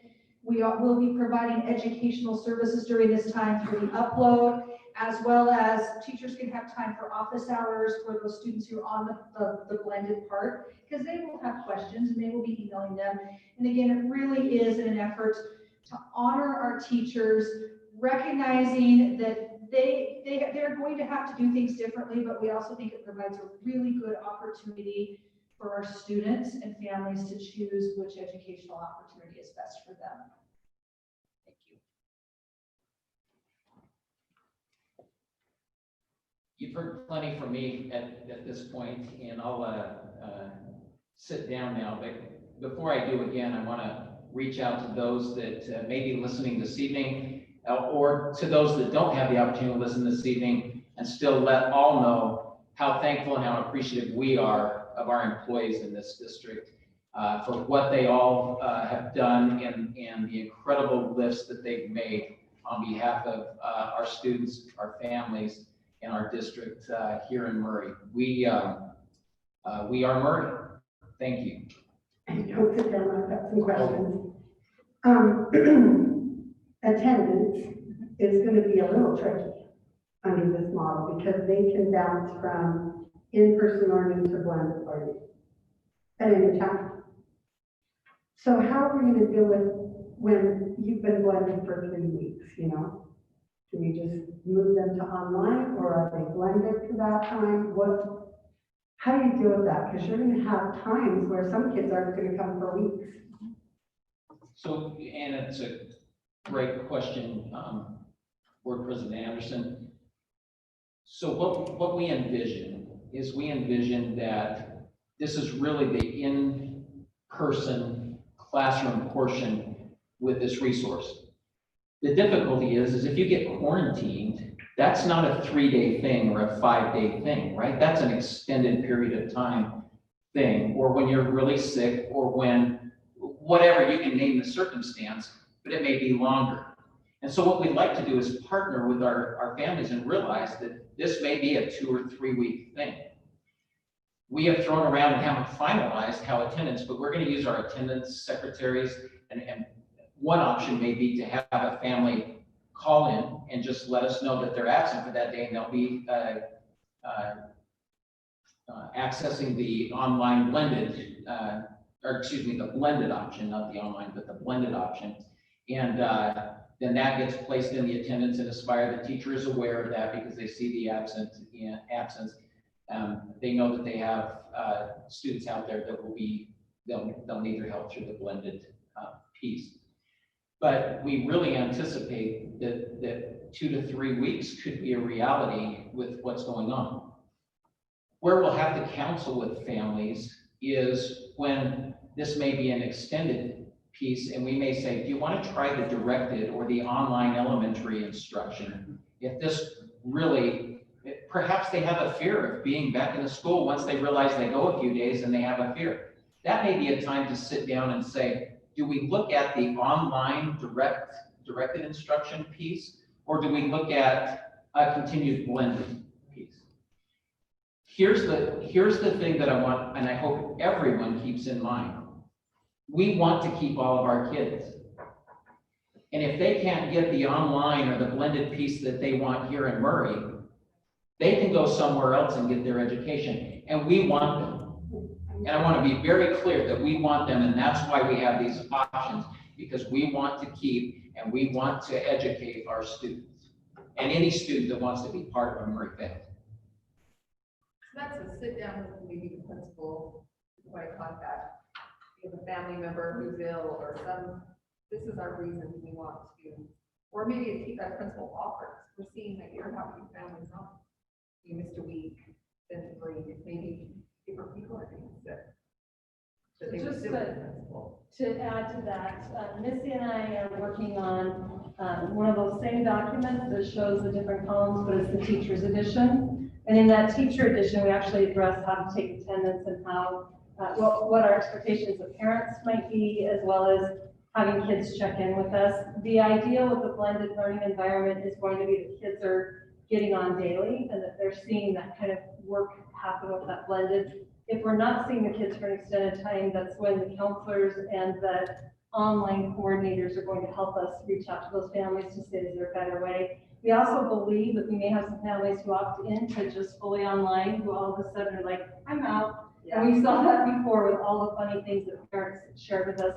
Number one thing as we work through these details is that we want to absolutely communicate to our parents and public that we are going to be flexible. So we heard from people who were terrified about bringing their kids back. We heard from people that were saying, we need our kids back 5 days a week because of jobs and whatever else there might be. I think that this really gets after honoring parents and making decisions about when their kids should be in school and not be in school. I heard from the moms in my neighborhood that they would have killed to have their math teachers be able to help their students with whatever it was that they were doing. And so again, the number one thing with this is not so much the rules as much as it is flexibility and parents being able to have a choice to have their kids go back and forth, whether that's illness or another choice that they are trying to make. Couple other things is obviously the key to making this work is the expectation of the teachers. Choke like on here. So we are going to have to make sure we have some pretty clear expectations that these are uploaded daily. And if a substitute's there, the expectation still happens that the substitute takes care of that. And we will have substitutes. We're gonna have a lot. Missy Hamilton, if you'd like to come and address that. We thought about it, they thought about We've it. had this You have. conversation, yeah. We're not asleep.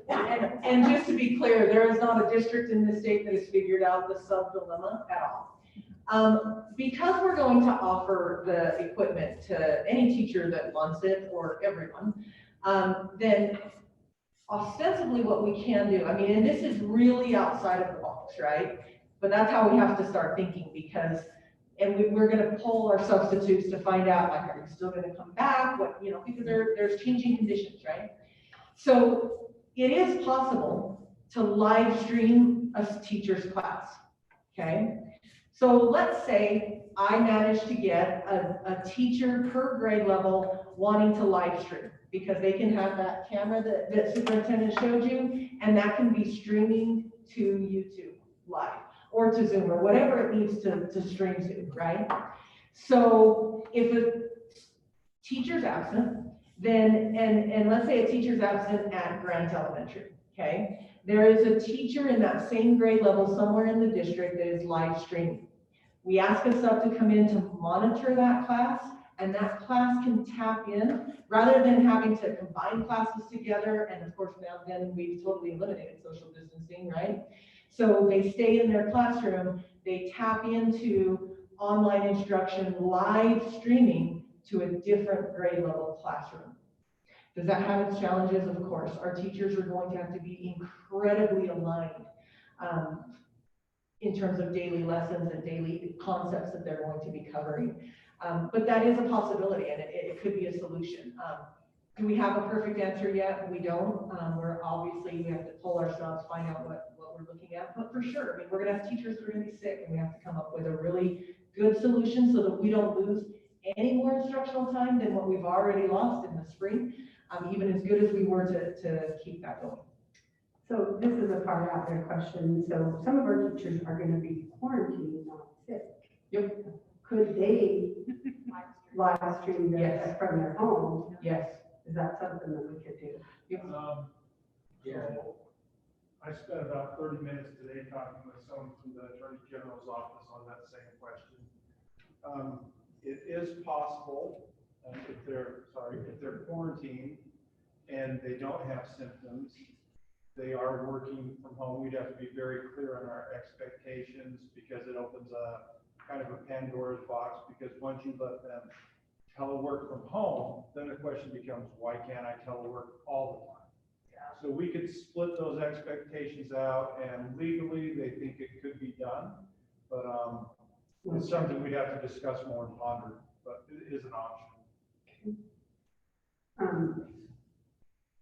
Sorry. Mitzi brought up the critical instructional time.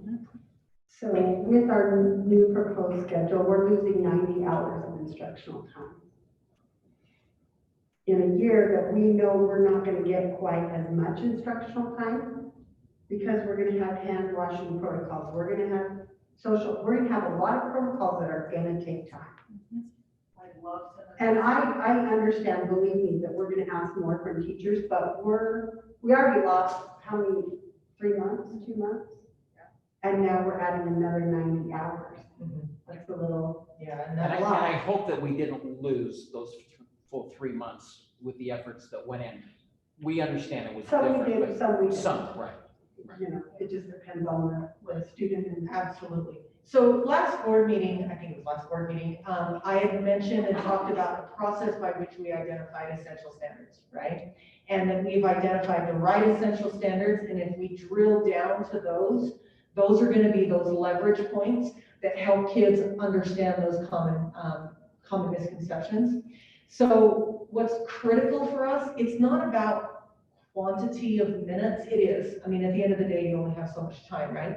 It's not about the quantity of minutes.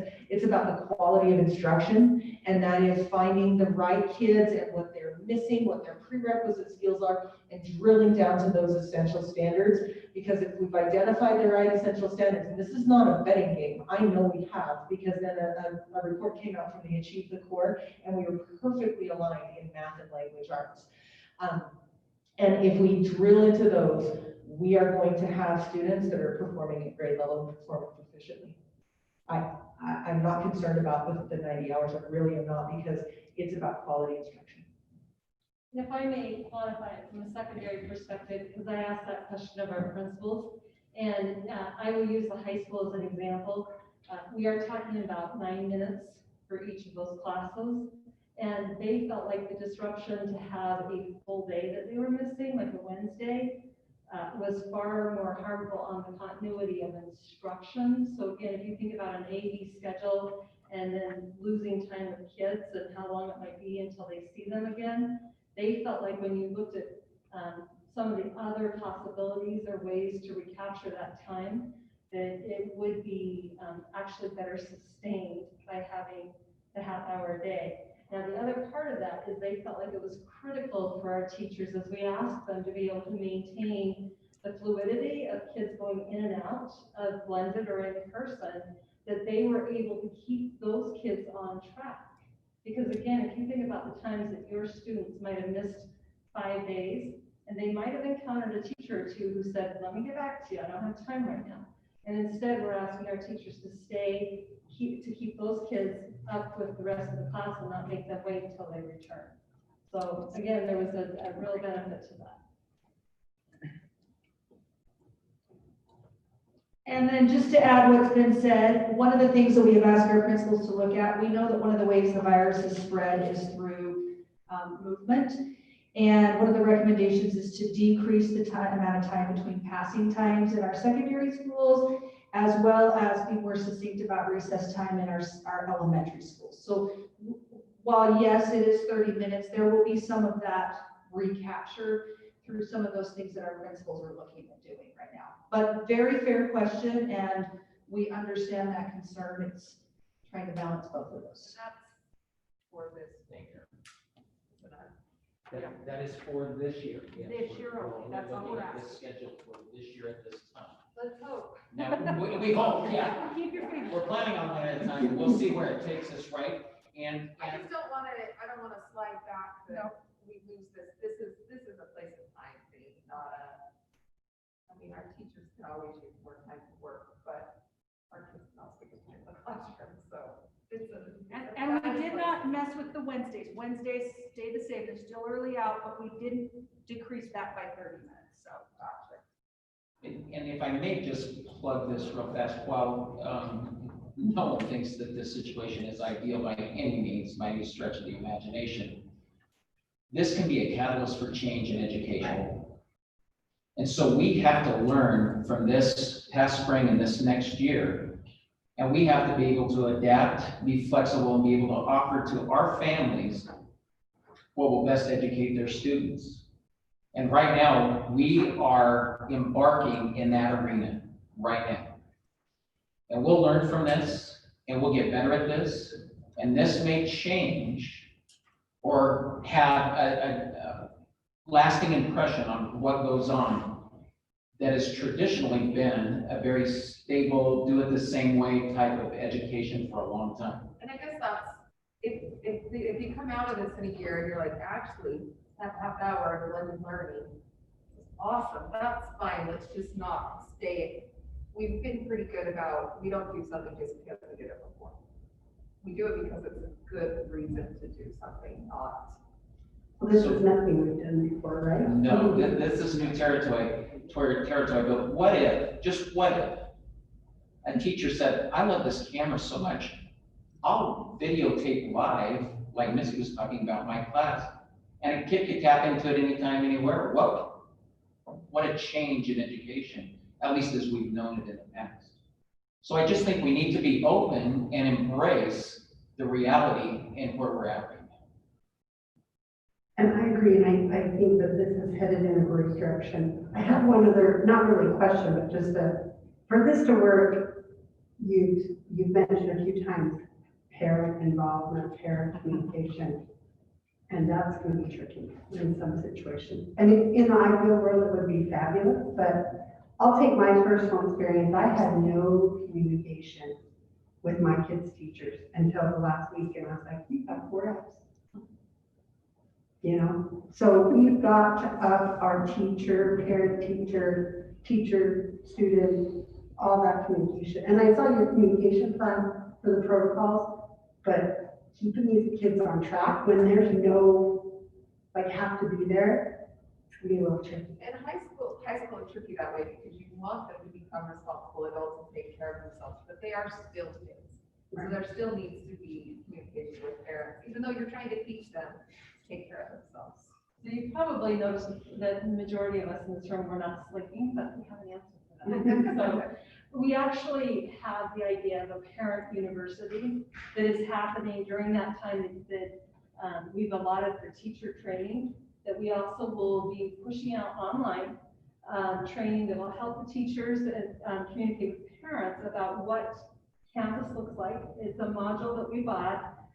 Not only what it looks like, how to get in and how to become an observer on their child so that they can keep track of that. Because as we started to really call a lot of parents, I was surprised at how many of them were like, my kid's working. And I'm like, no, they're not. They're probably doing Minecraft, but they're not doing assignments. So we've actually purchased modules, and we have several things, including accessing your child's Canvas account, and some of the other things that we want parents to be more aware of and involved with. And so that will be during that the same time. We have a parent university, and then Missy coined the student university will be happening in the morning when they first start back to school. Sorry, another question. No, good, that's what we want. That's what we're So as we go into the blended, which could be for an extended period of time, there could be testing during that time. And that was a little tricky in some of them is they couldn't take the test because it was at home. I think Robin suggested a testing center. So tell me a little bit more about that. So we heard from several, mostly in my math department, teachers were really very concerned about the ability to give a test. And, you know, there's a lot of things that we can push out to like a social studies teacher where we're like, oh, just have them write an essay versus multiple choice or whatever that may be. But with a math teacher, there is that concrete part that they need to be able to do. And so the idea there is that where possible, we could ask parents to bring their students in on occasion, those critical assessments, whether that's a midterm and final or something else. And so, again, we're looking at creative ways that we can make that available, especially if a parent is concerned about the social distancing, to be able to do that at a time when there's not 1,600 students in the school, but instead come in at this point in time and take that assessment with us. It gives some options for our teachers who are very concerned as well. Okay. Any questions? I'll shut up for now. No, we want No, we questions. welcome and we need want the questions That's why we're so here. that we can try to work on perfecting this, these new offerings the best that we can. And may I mention that I am super appreciative of Robin being able to answer the secondary questions. And Kelly, should you have any special ed questions, is more than willing to help out, and I appreciate her as well. I kind of have a whole slew of worries about our special ed. So I don't know if we have a section on that or you need to talk later. I'm just worried about them. I just think it's a whole new world, and you've got the beginning of it, and it's the students and the parents realize how great it is and how much easier, because kids do get the flu for 2 or 3 days. Parents might be out of town on a job or something, but I think that this is the way, and in the future, it will just keep getting bigger and bigger. And we will probably see fewer students in school, because right now, we've always had kids that didn't want to be in school, but they wanted to learn. So I think it's just amazing. Thank you, Glenn. Thank you to the school board. One of the things that I think is hard, we as teachers and educators, we come into the business, we like the face-to-face in classroom, that in-person classroom experience.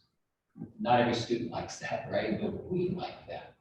And so it's a mindset that we have to kind of change and adjust, realizing that I can still give good quality education to a student that may have to be home for an extended period of time versus, oh, they missed 3 weeks. What worksheets and things can I grab and make sure that they get, you know? with technology, we hope to minimize the workload so that that can be done and a good quality education can be provided for a student that may, in this pandemic, may choose to not be there for an extended period of time or can't be there because of a quarantine situation or whatever, and still afford them the best education possible.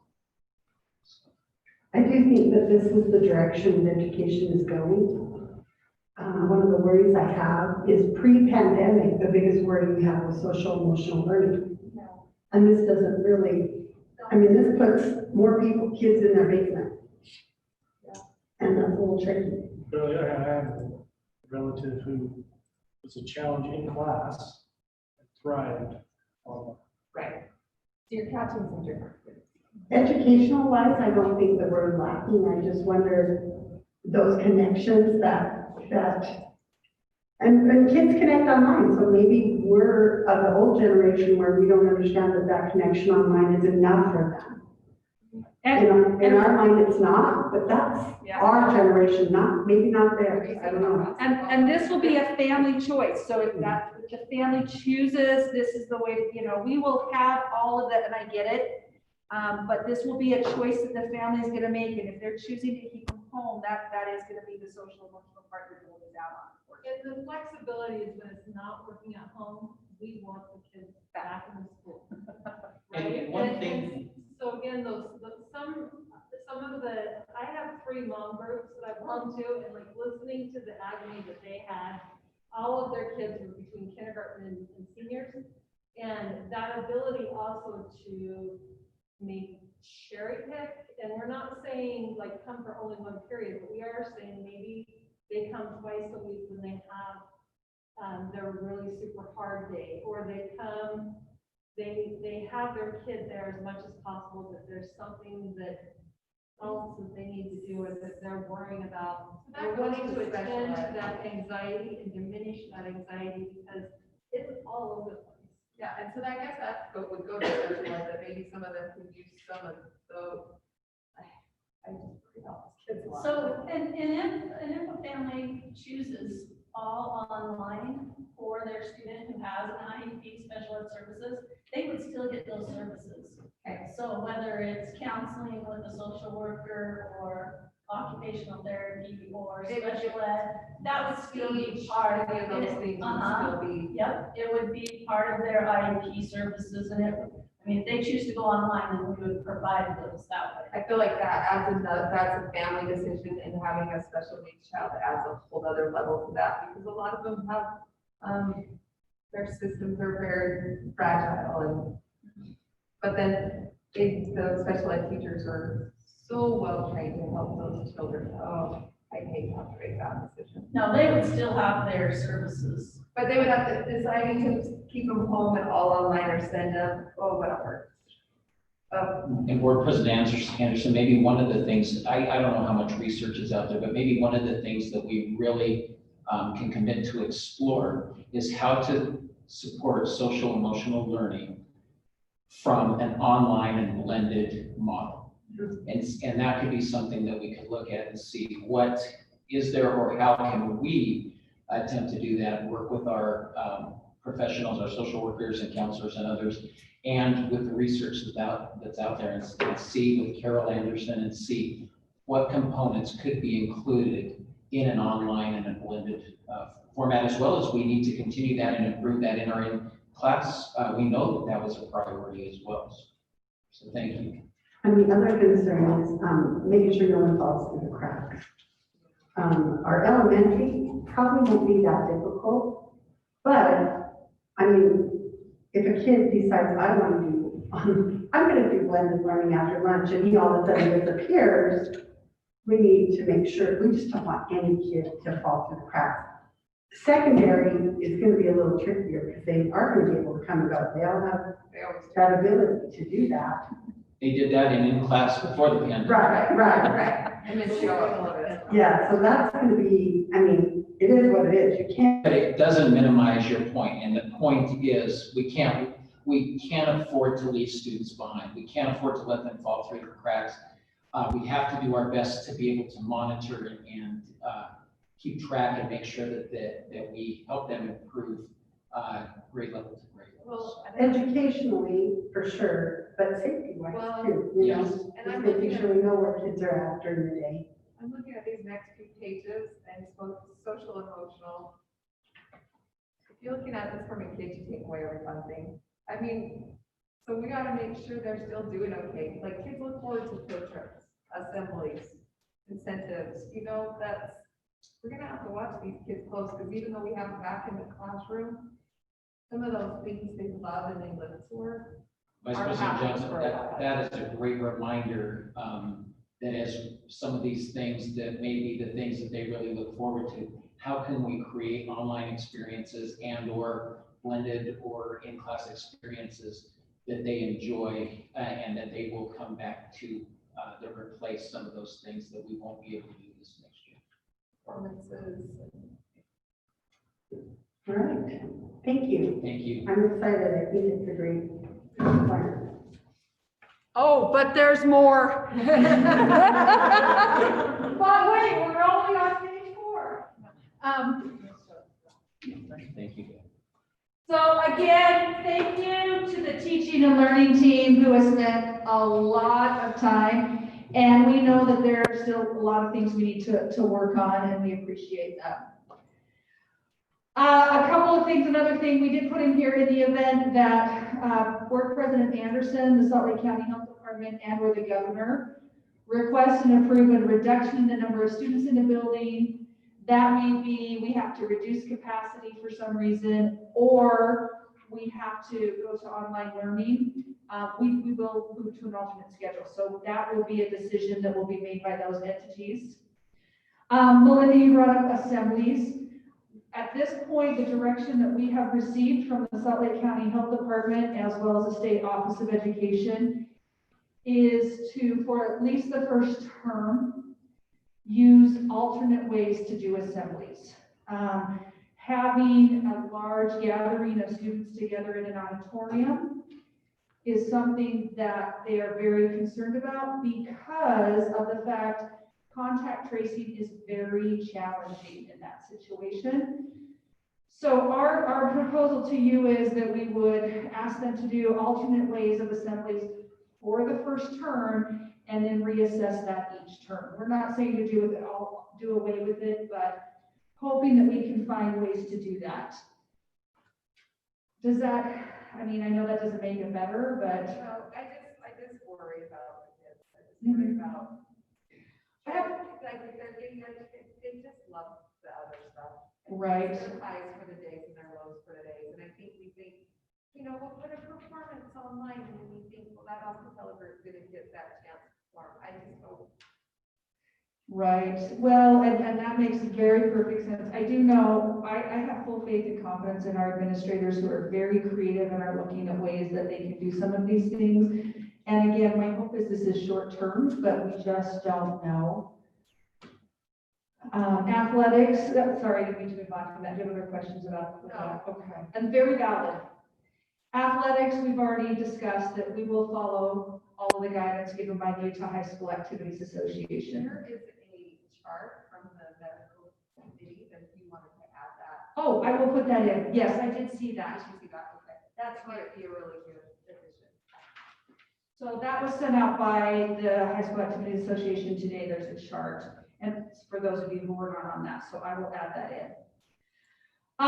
One of the things that we are going to ask is we are working on some policies that will need to be waived or changed for the 2021 school year.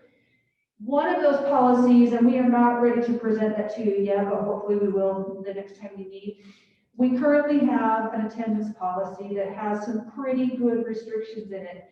Especially if you're going to be absent for a certain number of days, you need to get a doctor's note and some of those things.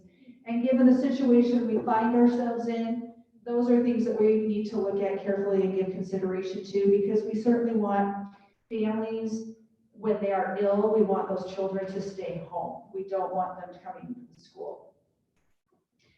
We are also going to ask, again, for your consideration in not having schools recognize or incentivize perfect attendance. Again, also not part of their grade. And not part of the, oh, so attendance not part of their grade, okay. Or citizenship. Participation points, that's what you, that's right. Yeah. I guess if they do online. I mean, or let the teacher be creative in that, because Right. we don't No. want that, you know, a football player, I have to go or I'm gonna get a bad grade. I know one of the suggestions, and from someone in this room, is we may want to look at the citizenship policy at Murray High School, because that is very much tied to attendance. And that could be a really good thing though. And we may want to say for this year, that may be one of the policies or procedures that we suspend. Jen, were you at this, were you superintendent when the kids brought a policy forward that they were looking at? I was not. I wonder if Scott, bring it back up. They have a really great policy for away from. And I'm totally amenable to that. I don't know if, given the short amount of time we have, if we want to, but maybe going forward. So that would be a consideration, I think we need, the board would want to consider. We can put that in, looking at the citizenship policy, which is very much tied to attendance. Back to school nights, we will not be having the traditional back to school night. Our school administrators already knew this and have been working on that. This is what I want to bring up and just make sure that the board is aware of. We would like to ask the board for consideration to not have any community education or any of our Murray community education dance classes through the end of this calendar year. The reason being is sanitation and hygiene is going to be very important, and our custodians are going to need to get our buildings cleaned, and they simply do not have time to clean and then have all of these events happening through the community education or Murray dance and then have to come in and clean again. There simply is not enough time to do that. So we are at this point asking to prioritize the health and safety of the students during the day. We certainly would like to hope to be able to offer these for the beginning in 2021. Field trips, Belinda, you mentioned that. At this point, we would like to suspend field trips for the first term of the school year. And the reason again being is we've kind of got to get a handle on how all of this is going to go. There are not going to be a lot of places, I don't think, that are going to be accepting field trips for a while. We are currently working on some ideas with the Nature Center. We know that's one that's popular. We're looking at some different options with that. And then we would reevaluate field trips on a term-by-term basis as we look at the data. So we don't want to say we're completely doing away with it, but we feel like if we can take it in chunks, term by term. I like that better. I like that we don't say for the whole school year. No, I think these are going to be ongoing conversations we as a board, you as a board, we as a board will need to have. The Halloween parade, we just wanted to put it out there that those may not happen this year. So we will make a decision on Halloween parades by October 1st. But there may be, that is a lot of people to bring into a school. And again, trying to keep things healthy and safe. When somebody put out Steve Ballmer grant, they did the Halloween parade outside. Yeah. And outdoor, it's proven that people outdoor is much safer. So maybe that's just an option. It depends on the weather. It was Yeah. frigid this last Yeah, October. and I agree to that. Maybe too, that's a but, tradition we should bring. Well, the Halloween, it would be, maybe you start in kindergarten and they do only, and then it's first grade, rather than the kids seeing everyone in the lunchroom. Yeah, all at once. there are some, again, movement is a big thing, so we will certainly entertain that, but we put that out there that that's something we're gonna need to thoughtfully consider. I agree. I'm just skipping some things, but if I skip something you want me to talk about it, I will. Meal service, again, we wanted to, there's a couple things. We have worked with our nutrition department and with David Trujillo and his 2 kitchen leads, and we will be doing grab and go meals. So instead of going through and you get your tray and you get things on it, we are going to be doing a quicker lunch type of service to limit the amount of times kids have to stand lined up. There is some waivers from the USDA currently, which allow us to have still healthy meals, but we can have some other things in there to make a balanced meal. So it's very similar to what we're doing right now in our summer lunch program. We're doing a lot of those. I think one of the comments too was the kids helping in the lunch room. Correct. That's one of those, and I appreciate that because Missy brought that up to me the other day. We've got to figure that out. And so I have that on my list to talk with Mr. Trujillo about. And I already talked about the contactless lunch numbers. We're going to eliminate the salad bars, the condiment stations, all of that has to, and that is a Salt Lake County Health Department requirement. My God, I'm so excited to get this. To get the ranch at junior high. Kids love the ranch, I'm telling you, so do I. And I don't know if my son will survive without the taco station. Parent-teacher conferences are also one of those things that we will have to make a decision on. And we will make a decision on that by September 8th. Again, it will depend on how things are looking and how we can bring people in the safest way possible. And so it may be a combination. We might want to do some in person, some online. I think we have opportunities to do a lot of different things. Those might be kind of critical for those who aren't, those who aren't coming in, and then somebody might be just, Right. Absolutely. Performances. So again, this is something that came out from the State Office of Education as well as the Salt Lake County Health Department. At this time, having large groups come together for choir concerts, band concerts, theater performance, dance concert, we will need to look at that, and we'll need to look at alternative ways. I will add on that, we will kind of evaluate that term by term as well. If we can do it, we want to do. Maybe we can do it outside. Maybe we can do it some other, maybe we can do it at the amphitheater in Murray Park or something. So we'll have to look at ways that we can help with that. Recess, Director Hamilton is working on protocols and ways that we're going to do recess. Playground equipment is very popular, but it also has to be sanitized. And so we're working on a process where all of our students will have opportunities to be on playground equipment during one recess of the day.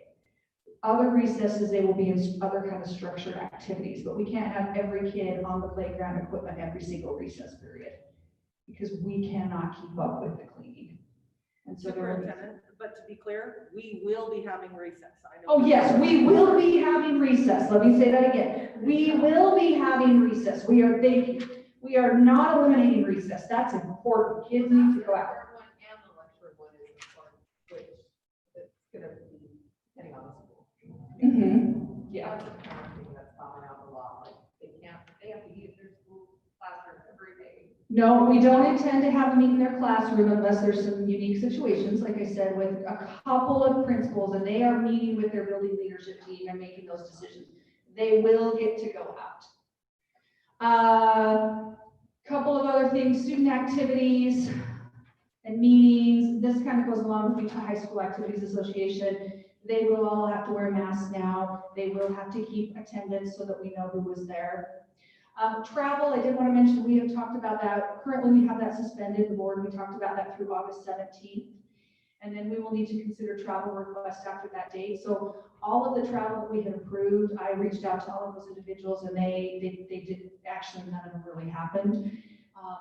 But we'll need to kind of look at how we want to do that. And we may want to consider that on where they're traveling to and the number of cases there.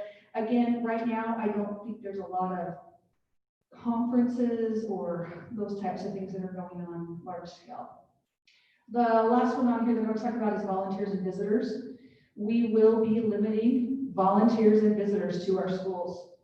Our parents will not be able to have the ability to come in. We just can't have them wandering and going down to classrooms the way we have before. All of the exterior doors to our schools will be locked, and we are working on a buzzing system that every school will have. We've got it tested out at the technology department. We'll be moving that over here and trying it out here on our doors next week.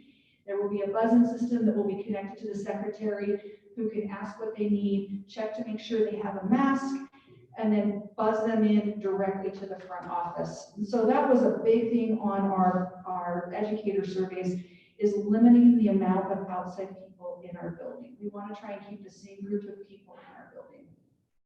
And we will have a protocol for that. I know that my grandkids in Nevada, it's not just a buzzer, it's also a camera so that they can look up the last name and see exactly what's going on. It has a camera, yes. We're actually going to hook ours to that TV right out there. So when people buzz, you'll be on our big TV. You know, camera's about 10 pounds. We'll try to find that filtering software that makes you look a little bit slimmer, or will stretch the resolution out. I look at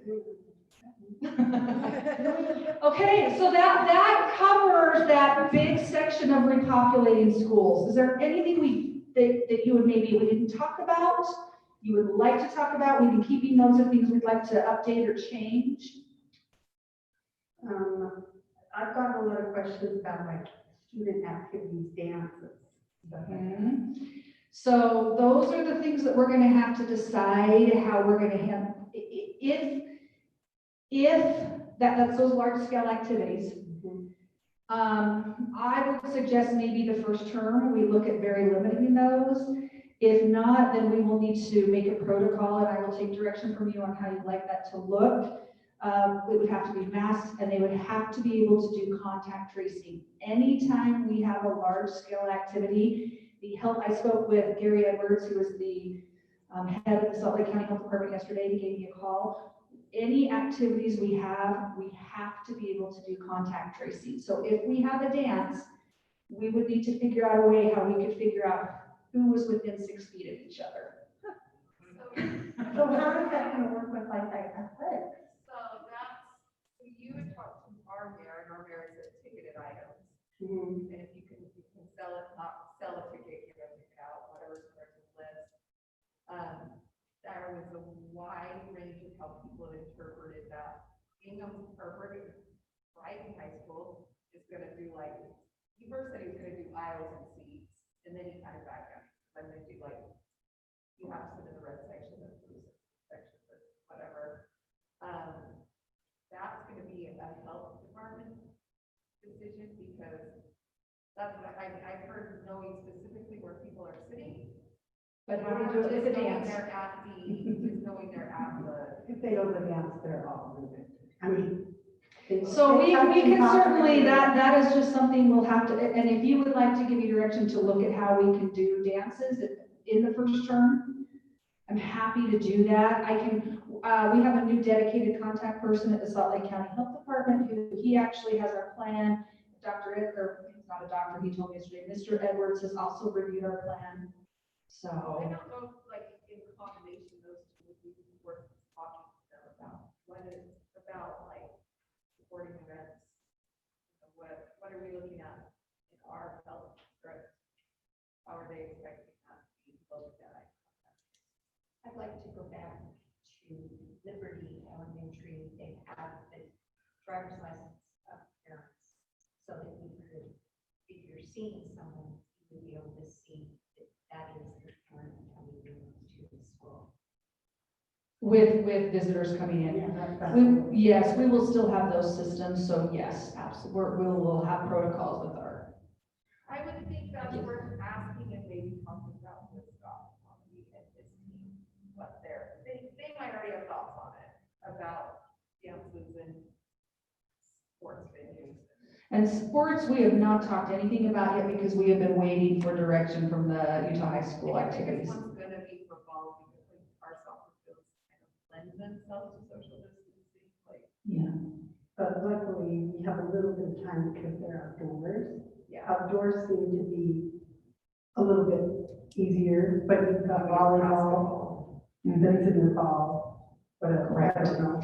And again, those are we're hoping that the State Office of State Board of Education will help us with that, and the Salt Lake County Health Department. No, at least I didn't know. I talk with the Salt Lake County superintendents every week. We get together, and no one had addressed, at least from the superintendent's perspective, maybe there's individual schools have, how to address sporting events, because we were waiting for I direction. think that's why I wonder if I think it's more principals have been like, well, whatever, and didn't think about it. Correct. I will reach out to our Salt Lake County Health Department and ask about dances. That's something that we've been getting questions on. I wrote that down to ask about dances. Well, I only get that question because I'm involved in a lot of teenagers. That's okay. I'm not. That's an important part of their life. So that's an important part of their life. Absolutely. And it might be that we can't do first term because we're not really doing it. Yeah, but like homecoming activities and stuff like that, there are a few ways that they can celebrate. You can be creative, but not, I mean, large scale gatherings are a little tricky. When I talked with the mayor, he said that the county, the reason that we couldn't do the 4th of July activities is because there's no way to ticket that. But the health department, as long as you can ticket and be able to contact trace, you can have groups up to 6,000 outdoor, 3,000 indoor. But that's their interpretation of what the place said, so. That's great. I will check on that. Absolutely. Instead of having 1,400 kids come up once, maybe you have groups of maybe 50, and they're there for a half hour, and then another group gets to come, and the kids would hate that, but at least you would have the distancing, and you probably wouldn't have any of the fights anymore. Because you don't have the right groups. Yeah. There's no social distancing in dance. The only concern I have is if we don't provide the dances, they're gonna start to happen independently, outside of the control of the school district, and that's gonna put our kids at bigger risk. Because there was a ton of proms, senior proms happened all over. You know, Right. some crazy parent wants to deal with that. Right. They're like, let's have a senior prom. Let me do some looking into that, and I will absolutely and I will also reach out to Principal Wahambi and see if they have thought. But we also are in a different era where maybe if we don't do it, that we get by for this year. Right. Well, I think we still want to try to provide some things, but again, you know, and we are hopeful that at some point during this school year, there will be a vaccine. There may not be. That's, you know, it is a very scientific process that has to be done. Those are great questions. I will reach out to the health department on that. Any other questions with that large section that we covered in 2 hours? I told my team I thought we'd be here till 10. We're ready. We'll have to order dinner. Okay. I'll order. So I have a couple of questions about math. We go back to that, or should I ask that? You can ask that now. Yeah, you can ask about masks. So one of them is for Kelly. I mean, we've got special ed kids that cannot wear masks. We will have, guidelines that are coming from, medical providers as to what's an alternative. Okay. Some may be shields, and some just may not be able to, and so there will be precautions around that. So I've already had, and they weren't necessarily in our district, I've just had, and I love that special ed parents are like smaller bears and they're so worried about that already. So we just need to make sure we're really clear. Like some of them cannot tolerate a mask. And some of that may be the social distancing with them not being totally in a regular size class, being more in their special ed class with social distancing within there. And Yeah, that was kind of one of my other special ed questions. They might spend more time in their special ed. they might, depending on their medical issues, absolutely. Okay, and then, in the room, I guess, are teachers gonna have to police the masks all day? My daughter said she'd come give you the demonstration of how 4 to 8 year olds act at Camp Bowling. They wear them here, they wear them there, they wear them here. They drink their water through them. They put them over their eyes because they can see through them. She's had more than one that got nose blown on. And those are all things that we're going to have to, you know, that the entire state will be looking at now. We would like to, and I haven't talked to Doug about this, but we would like, there are some great things out there about starting to prepare your children now. And we are going to need to partner with parents saying, you know, some really good ideas like go with your child and pick a mask or get a mask they like, make it kind of like school shopping. Again, we will have masks if students don't have those, we can provide them one. Start working with them, wearing them now, short times. Talk to them about how to wear it. So it will be a large campaign. It will be a large campaign. Every single school district, I anticipate by next week, will start rolling out things. I agree. We're not sure how that will look, and we will have to start. I worry about teachers spending so much time on that they can't get anything accomplished. And so either then they really, like us doing it, I'm not gonna worry about it, or yeah, they don't. Well, we can't not worry about it if it's a mandate from the governor, so we will have to figure out how to do that. Aaron does have a human resources directors meeting next week, and that was one of the things he and I talked about too. What are the consequences if they don't? Well, I can see a high school kid, we could go around the hall all day, mask up. Like a principal could do that solely as their job in a high school hallway, I think. We do that all day long with dress code. Right. You're right, all day long. That's what we do. And especially with our older children, if they want to have dances and they want to have activities, especially our secondary students are going to have to help us be responsible and realize they can help get this, under control to the point where we can open things up. And those are things, I understand that's not going to work for every kid, but it's going to take a lot of education, and I don't have a good answer at this I point. don't think there is a good answer, but it doesn't consume teachers' days. Well, I remember when we had to start wearing seatbelts. So Yeah, very it relates to that, very good. I mean, that's exactly what it is. I got fined 25 cents if I didn't want to do that. I know. 3 years ago, Yes. Other questions? Thank you. Those are all good. Okay, on the monitoring for incidences, again, I'm not going to read every single one of these, but we do have state requirements on ways that we need to develop protocols for disease prevention strategies, employee screening, student screening. We did talk about the student screening is going to be a daily parental check for symptoms, and establishing a plan to help them do that checking at home. Assisting families in access to thermometers, educating and promoting if you feel sick, stay home. And then developing plans for monitoring, more lenient absences.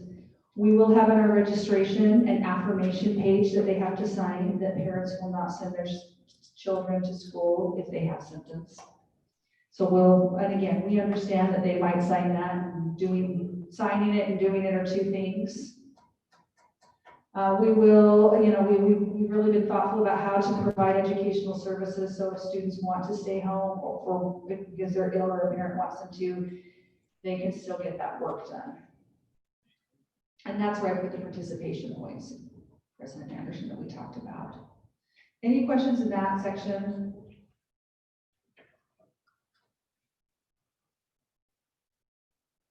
Okay, containing potential outbreaks. So we do have state requirements. Here is what Gary Edwards from the Salt Lake County Health Department called to specifically speak with me yesterday about, he wanted each superintendent, so he was reaching out to each superintendent to know what the Salt Lake County Health Department protocol will be if they are notified of a positive case. So I do just want to read this so you are aware of how the health department will be handling this. If the Salt Lake County Health Department is notified of a positive case, the health department will contact the school directly, and those are those school contacts, who will then notify Darren Dean at the district office. If the school is notified of a positive case, so the school, somebody comes and self-discloses, they will notify Darren at the district office, who will then report that positive case to the Salt Lake County Health Department. Schools will provide a list of high-risk students or employees that were in the classroom or space where the positive case is confirmed.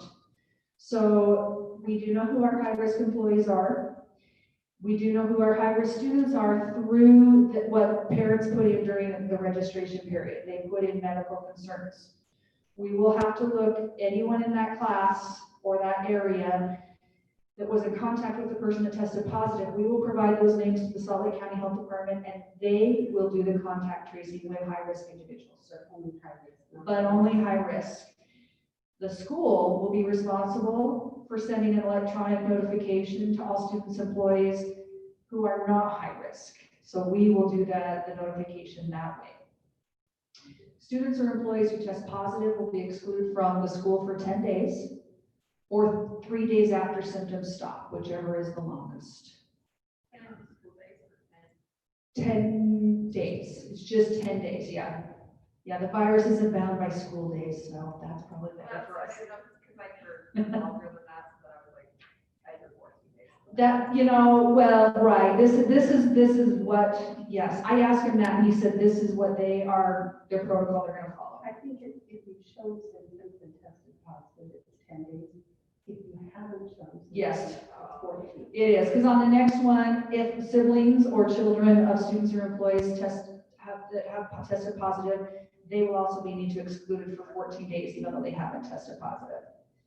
We have put the contact information for the Salt Lake County Health Department, and I've also included our 2 direct contact individuals, who are Randy Williams and Gary Edwards, who are working with us.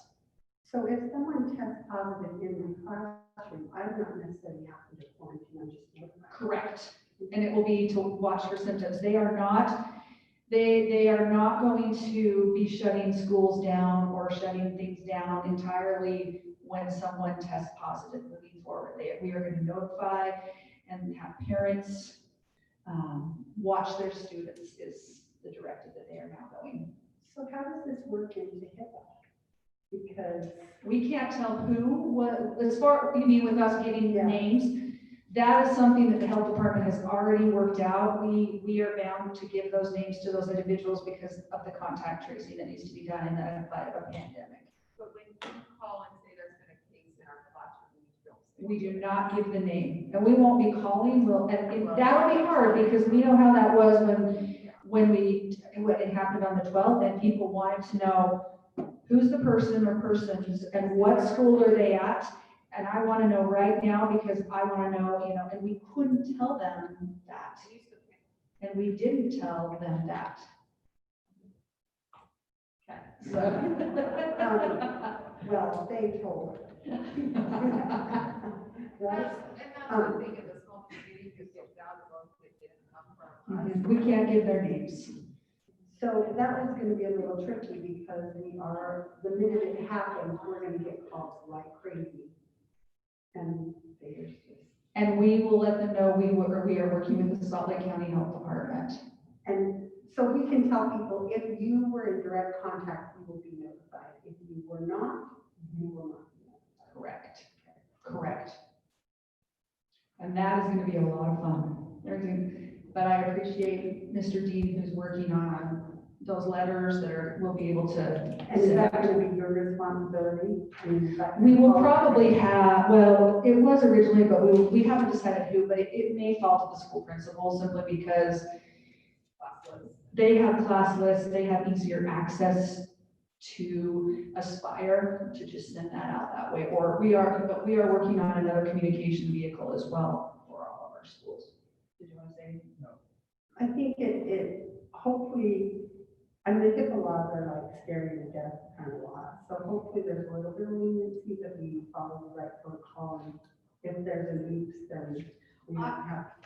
I'll ask him to get that in writing of what that exact language is, because I did ask him that about us providing the names to the Salt Lake County Health Department.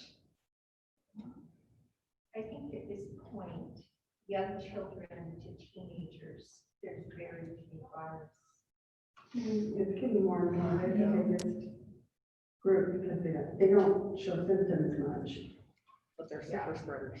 Yeah, that's a hard one. I know Dr. Deborah Burks was talking yesterday and said there just hasn't been enough testing done on our young children to know a lot of things too. So, and I am not a health professional. I do have a health professional that we are working with, a pediatrician. He and I are just been trying to connect all day, but he will also be kind of consulting us with some things. He is a local pediatrician here in Murray. The good thing is, we will be shutting down the classroom because we think there's an exposure. Right, and that's, and the question has come often, well, there was 2 people who were exposed and you shut down an entire district. We did. We did not know, we had no protocol. This was something we had never done before. And out of an abundance of caution, we felt like we needed to do that till we could figure out what our next steps were. And now we have a lot more information and we're gonna do the best we can. But I've had that question a few times. You're gonna reopen when there's all these cases or. And then vice versa, are you gonna close down as soon as there's one? Right. That is not the intent of what the Salt Lake County Health Department wants. Just some quarantine and isolation protocols. We'll have a quarantine room at all of our schools and that will be designated. And again, I don't have that because our principals are, not working in July, although I will tell you every principal is working in July. And then just kind of some of the things that we provided. We also need to designate a general waiting area for students presenting with unscheduled needs, a well student area for those that have medical needs, like we have kids who routinely need to come down for insulin shots or just things. And that's typically in our sick room. We have to have different areas now. We can't have those children or those students in with our students who are isolated. And then we'll also need to have an isolation area. So, I don't remember saying, we talked about, you don't come to school late, you either miss the day or not, did that stay in there? Yes, that'll be part of our protocols. We're gonna ask, if you're gonna have an appointment during the day or, Like if you're sick in the morning, stay home. just stay home. Stay home. That's why we love the blended, because then they don't say, well, I'm gonna miss out on this. Stay home and do that. We want you to. Feeling better after. Yes, stay home. That was better after the test got done. They're feeling better after they took some. The protocols for temporarily reclosing, those are being developed in consultation with the health department. So we will get those. A couple of other things, just because we wanted to, I put this on here, we would like to also say no indoor facility rentals will be allowed through the end of the 2020 calendar year. Our fields are fine, but indoor, I have been in contact with Murray City because we do have a memorandum of understanding with them where the city uses our facilities. We will continue to honor that agreement, but they will be doing the cleaning. So that is being worked out right now. So you're kind of rec sports. Correct. And so I don't have a lot of details because we just spoke about that yesterday, but we will be working things out with them. And they are very amenable and I very much appreciate their consideration of all we're trying to do to help keep our facilities as safe as possible for our kids during the education day. So what other things with this, county deck were allowing that, but what are some other? Oh gosh, our facilities are rented like you can't believe. Private dance recitals. They want to come in for a symposium. We have a lot, especially the high school class reunions. There are a lot of things that it gets rented for. But we just felt like, again, we just need to limit that and then we'll look at for the beginning in January if we can open that up. Our play fields, our tennis courts, our playgrounds, we will leave those open. We did shut those down for a time and people kept cutting the fence at the high school football field. But unless we're ordered to close those down again, we will keep those facilities open. We have procedures to let people know what happens.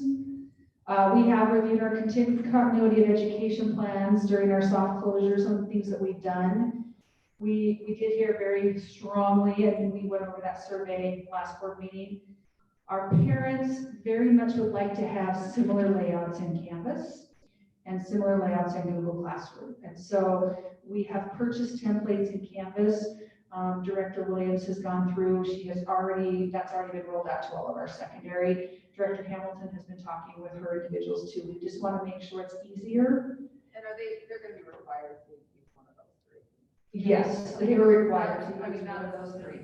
And we have been providing training. There was training that was provided at the end of the school year. There'll be training coming up in August where teachers can come and get training if they would like that. And that is, we are compensating them for that. We have a Chromebook. Grades 3 through 12, they're going to carry their Chromebooks back and forth. Grades K through 2 will have a Chromebook to keep at home and a Chromebook in the classroom. And then extracurricular things that we might have to shut down. So this is in the shutdown stage. We will develop a procedure at what point if we are told we need to close things down, what do we need to close down? So essentially we close down pretty much everything. I know that in that document that UHSSA put out, it does say that in there. Yeah, it's pretty much all lines of if you're having school, you're having activities, you're having. Right. Then the last pages are just, a lot of things we've already covered, but this is a nice template that we have kind of been using as far as mitigation tactics for different school settings. And we will also be providing something similar to this, am I correct, Assistant Superintendent Bushnell? For the teachers? Yes. Yes, so we will have a little worksheet so teachers can think through what they need to do. There's a really good webinar that the state board has put on twice now, talking about the Levitt partners, who are the ones that have provided a lot of the research from the data-driven side about how to mitigate, minimize risk through movement and duration and some of those things.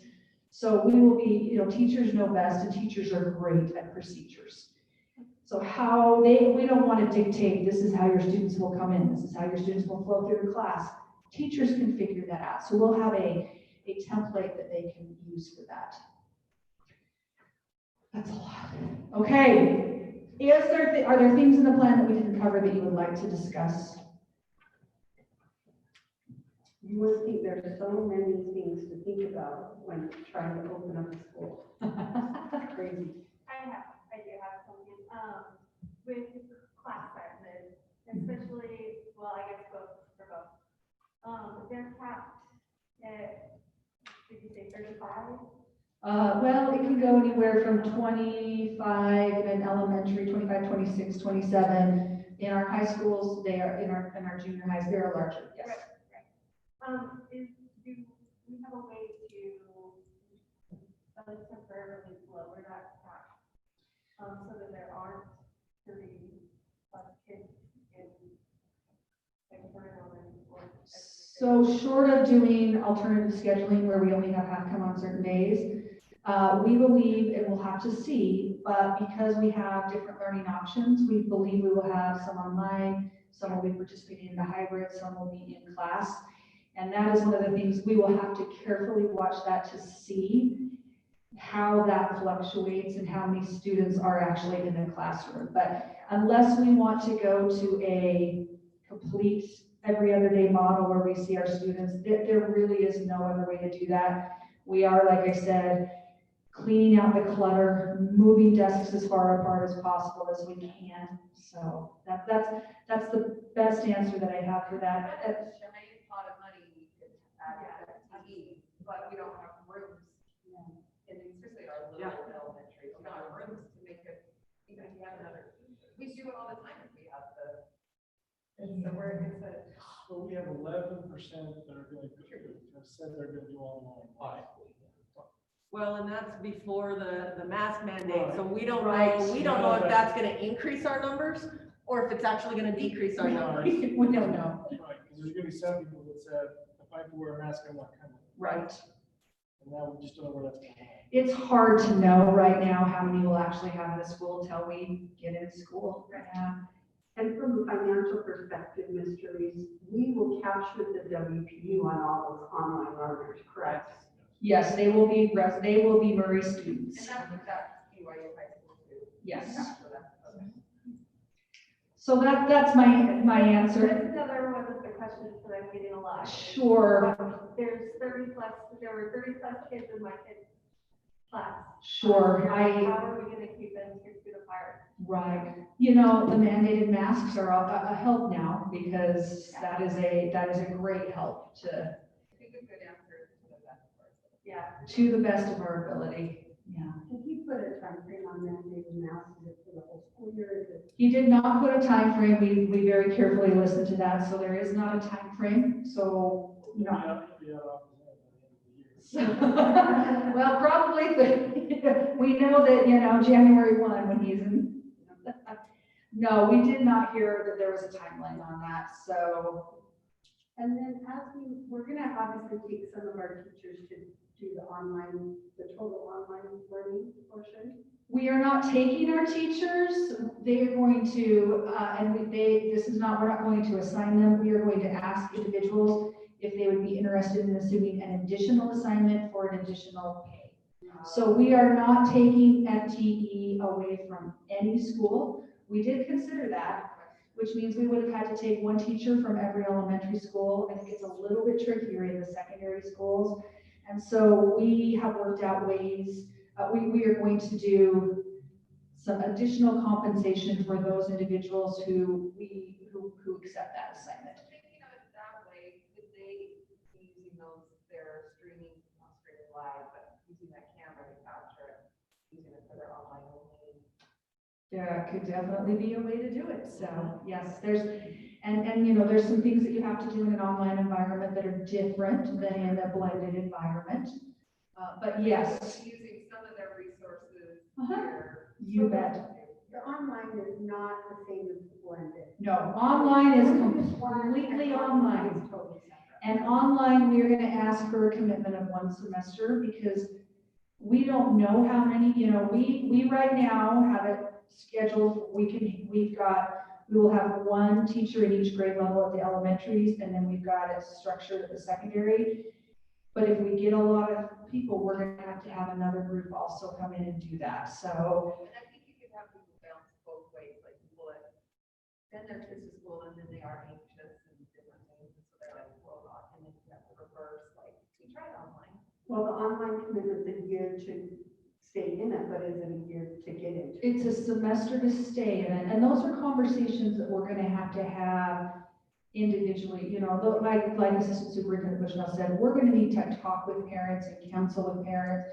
We want to be as open and flexible as possible with our parents and choice, also knowing that we can't have so much balancing that it then puts it where we don't have the capacity to do the online, or it's becoming more burdensome. So those are things we're gonna have to carefully work through. And do we need to have a minimum number in online for it to make sense? I would say at this point, we're probably okay. We'll look at that. We have a form that they're gonna fill out. We should start knowing, we've asked parents, and we will be asking parents to declare if they want to be in the online by August 4th, I think was the date that we set this morning. So we'll have a better idea. Maybe would it make sense to put out, if not enough, do we need to cover ourselves by saying enough people are not interested in? So I have one person in first grade who wants to be on. Kind of like give Does that dual immersion, when you didn't have enough, you could have made the program flex. Yeah. We can give that some thought. And Let us I give that some we thought. might not, we Let might us, still amend we it. had, these are good. We had, It's just an asterisk on the, Yeah, it just says if there's not enough, then this might not be enough. which you all think we will, so that's probably not. I'm pretty confident. I think we will, but you never know. We just don't know. We're very excited about this plan. This plan is a little bit different than our surrounding districts have announced. And we honor what they are doing because every district needs to make the best decision for their students and their teachers. We feel like we have a pretty, again, and it's not perfect. And there are things we know we have forgotten and we will have to add in. But we're pretty confident that we're going to have a group that went online, and we want them to have that, and we want them to stay in Murray. We want our kids to stay here with us, so. I agree. And hopefully we will have enough, but just would make sense to run Right. some of Do them. you consider on permits, they permit and then we don't online? Well, yeah, we could look at that. I don't know at this point, we'll have to, it would be based on our current FTE capacity. We're not going to go over and above that, Just so. if they're already ours. Yeah, and we've got a lot of permits, and principals are still looking at permits and those types of things. Eventually it would be great if we did have such a robust program that we could accept more students permitting in and providing different educational opportunities. And we, like Assistant Superintendent Bushnell said, we see this as a really neat opportunity and a good catalyst to perhaps look at the way education has been done for the last 100 years and reimagine it to really meet the needs of all different types of learners and all different types of learning styles. It's kind of, I mean, as stressful and as overwhelming as this has been for everyone in education, I think this is a catalyst to make some really good changes for our kids, good changes for our society. And we have been encouraged by our state superintendent to reimagine. And when I talked to her about our plan, she was very pleased that we had kind of looked outside the box and tried to do some different things. So. What do you think the people that work with you, because, oh man, your summer. Go through this, a lot of these fall in your department, so. Thank you. Well, and I think that's one thing, we are asking the teachers to do more, but we are asking classified to do more. Oh, yes, So- yes, ladies, everybody's been asked to do more, so office staff. So make sure they know that we know the search. Will do. Well, that's all I have. I don't know if there is if the board has any other questions at the board. We appreciate Jeanette Bowen with our PTA, our Region PTA Director being here. We appreciate Mark Durfee and Christy Bike with MEA being here. Thane Burnett with MESLA being here. I don't know if the board would like to ask if they have any questions or if you would just like to have them, or if you have any feedback from I them. would like to ask MEA because we have heard from a lot of teachers in and out of the district. You have a kind of a feeling of how our group is gonna be. Are they gonna be okay? Are they gonna? Come on up, if you'll come to the mic, thank you.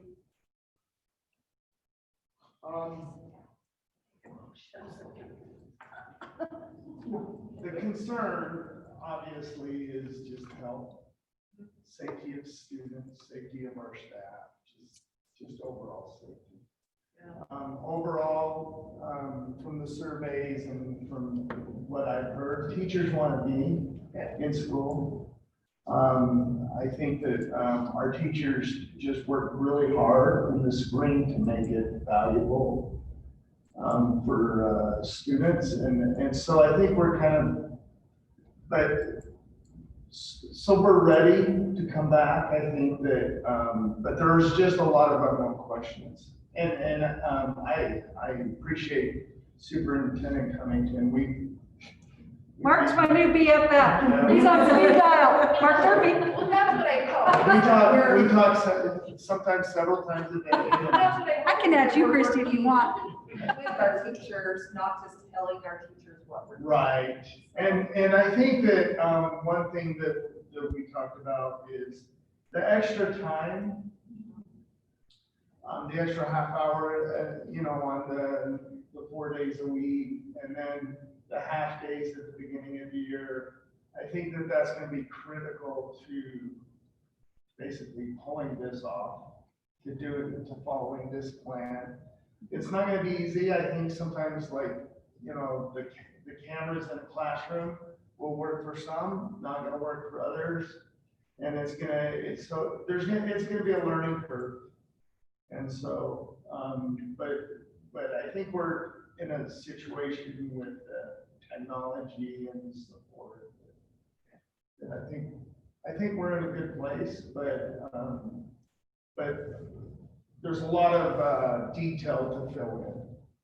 We've got the battle plan, now we need to get the details, right? And that's where it's all in the details, so. We appreciate everybody in that area too. And I just want to say thank you to Mark and Christy, but especially Mark, because again, we've talked a lot, and that they have kind of given feedback and talked to us about concerns. One concern I know that probably those watching on our social media are wondering, especially our teachers, about the camera. And like Assistant Superintendent Bushnell said, we did realize originally we were saying everybody will do this, but that might not be a comfort level that some have, so we're going to provide some options. Teachers can have some options. We're going to equip them if they want the technology. We will take care of that for them. However, if they want to look at another way to be able to upload that direct instruction, we want to honor that because we know that this It's a new thing, and it's a new learning curve, so. And I appreciate feedback that both Mark and Christy gave that helped us to kind of refine our thinking on that. Okay, wow, well, that's all I have, so, and I do not have any requests for a closed session unless, And so we are reviewing this and then we will review the final draft on the 21st and approve that. correct, and so that will give you time, I'm sure constituents will reach out to you, with. It is available, and I will work with Doug, we will get it on our website. We do not work on Fridays, our district office is closed on Fridays. So we will get that on Monday, and it will be front and center, and as we continue to develop protocols, we will upload those, so those will be live. Everyone is working on those. And I just want to say in the end, we appreciate you as a school board. These are tough decisions for all of us to make, and we don't have a roadmap, so every one of us is kind of doing our own roadmap, but I just want to reiterate what I said. I know that our Murray community, our students, our parents, our educators, our staffs, we can do this, and we're going to have to be flexible, and we're going to have to be adaptable, but together we can do this, and we are here to support and give everything we can so that, again, we can be and do our best for our students. So, thank you. Thank you. We are adjourned. I've been chatting online with the folks. Oh, have they been putting comments in? They've been asking questions.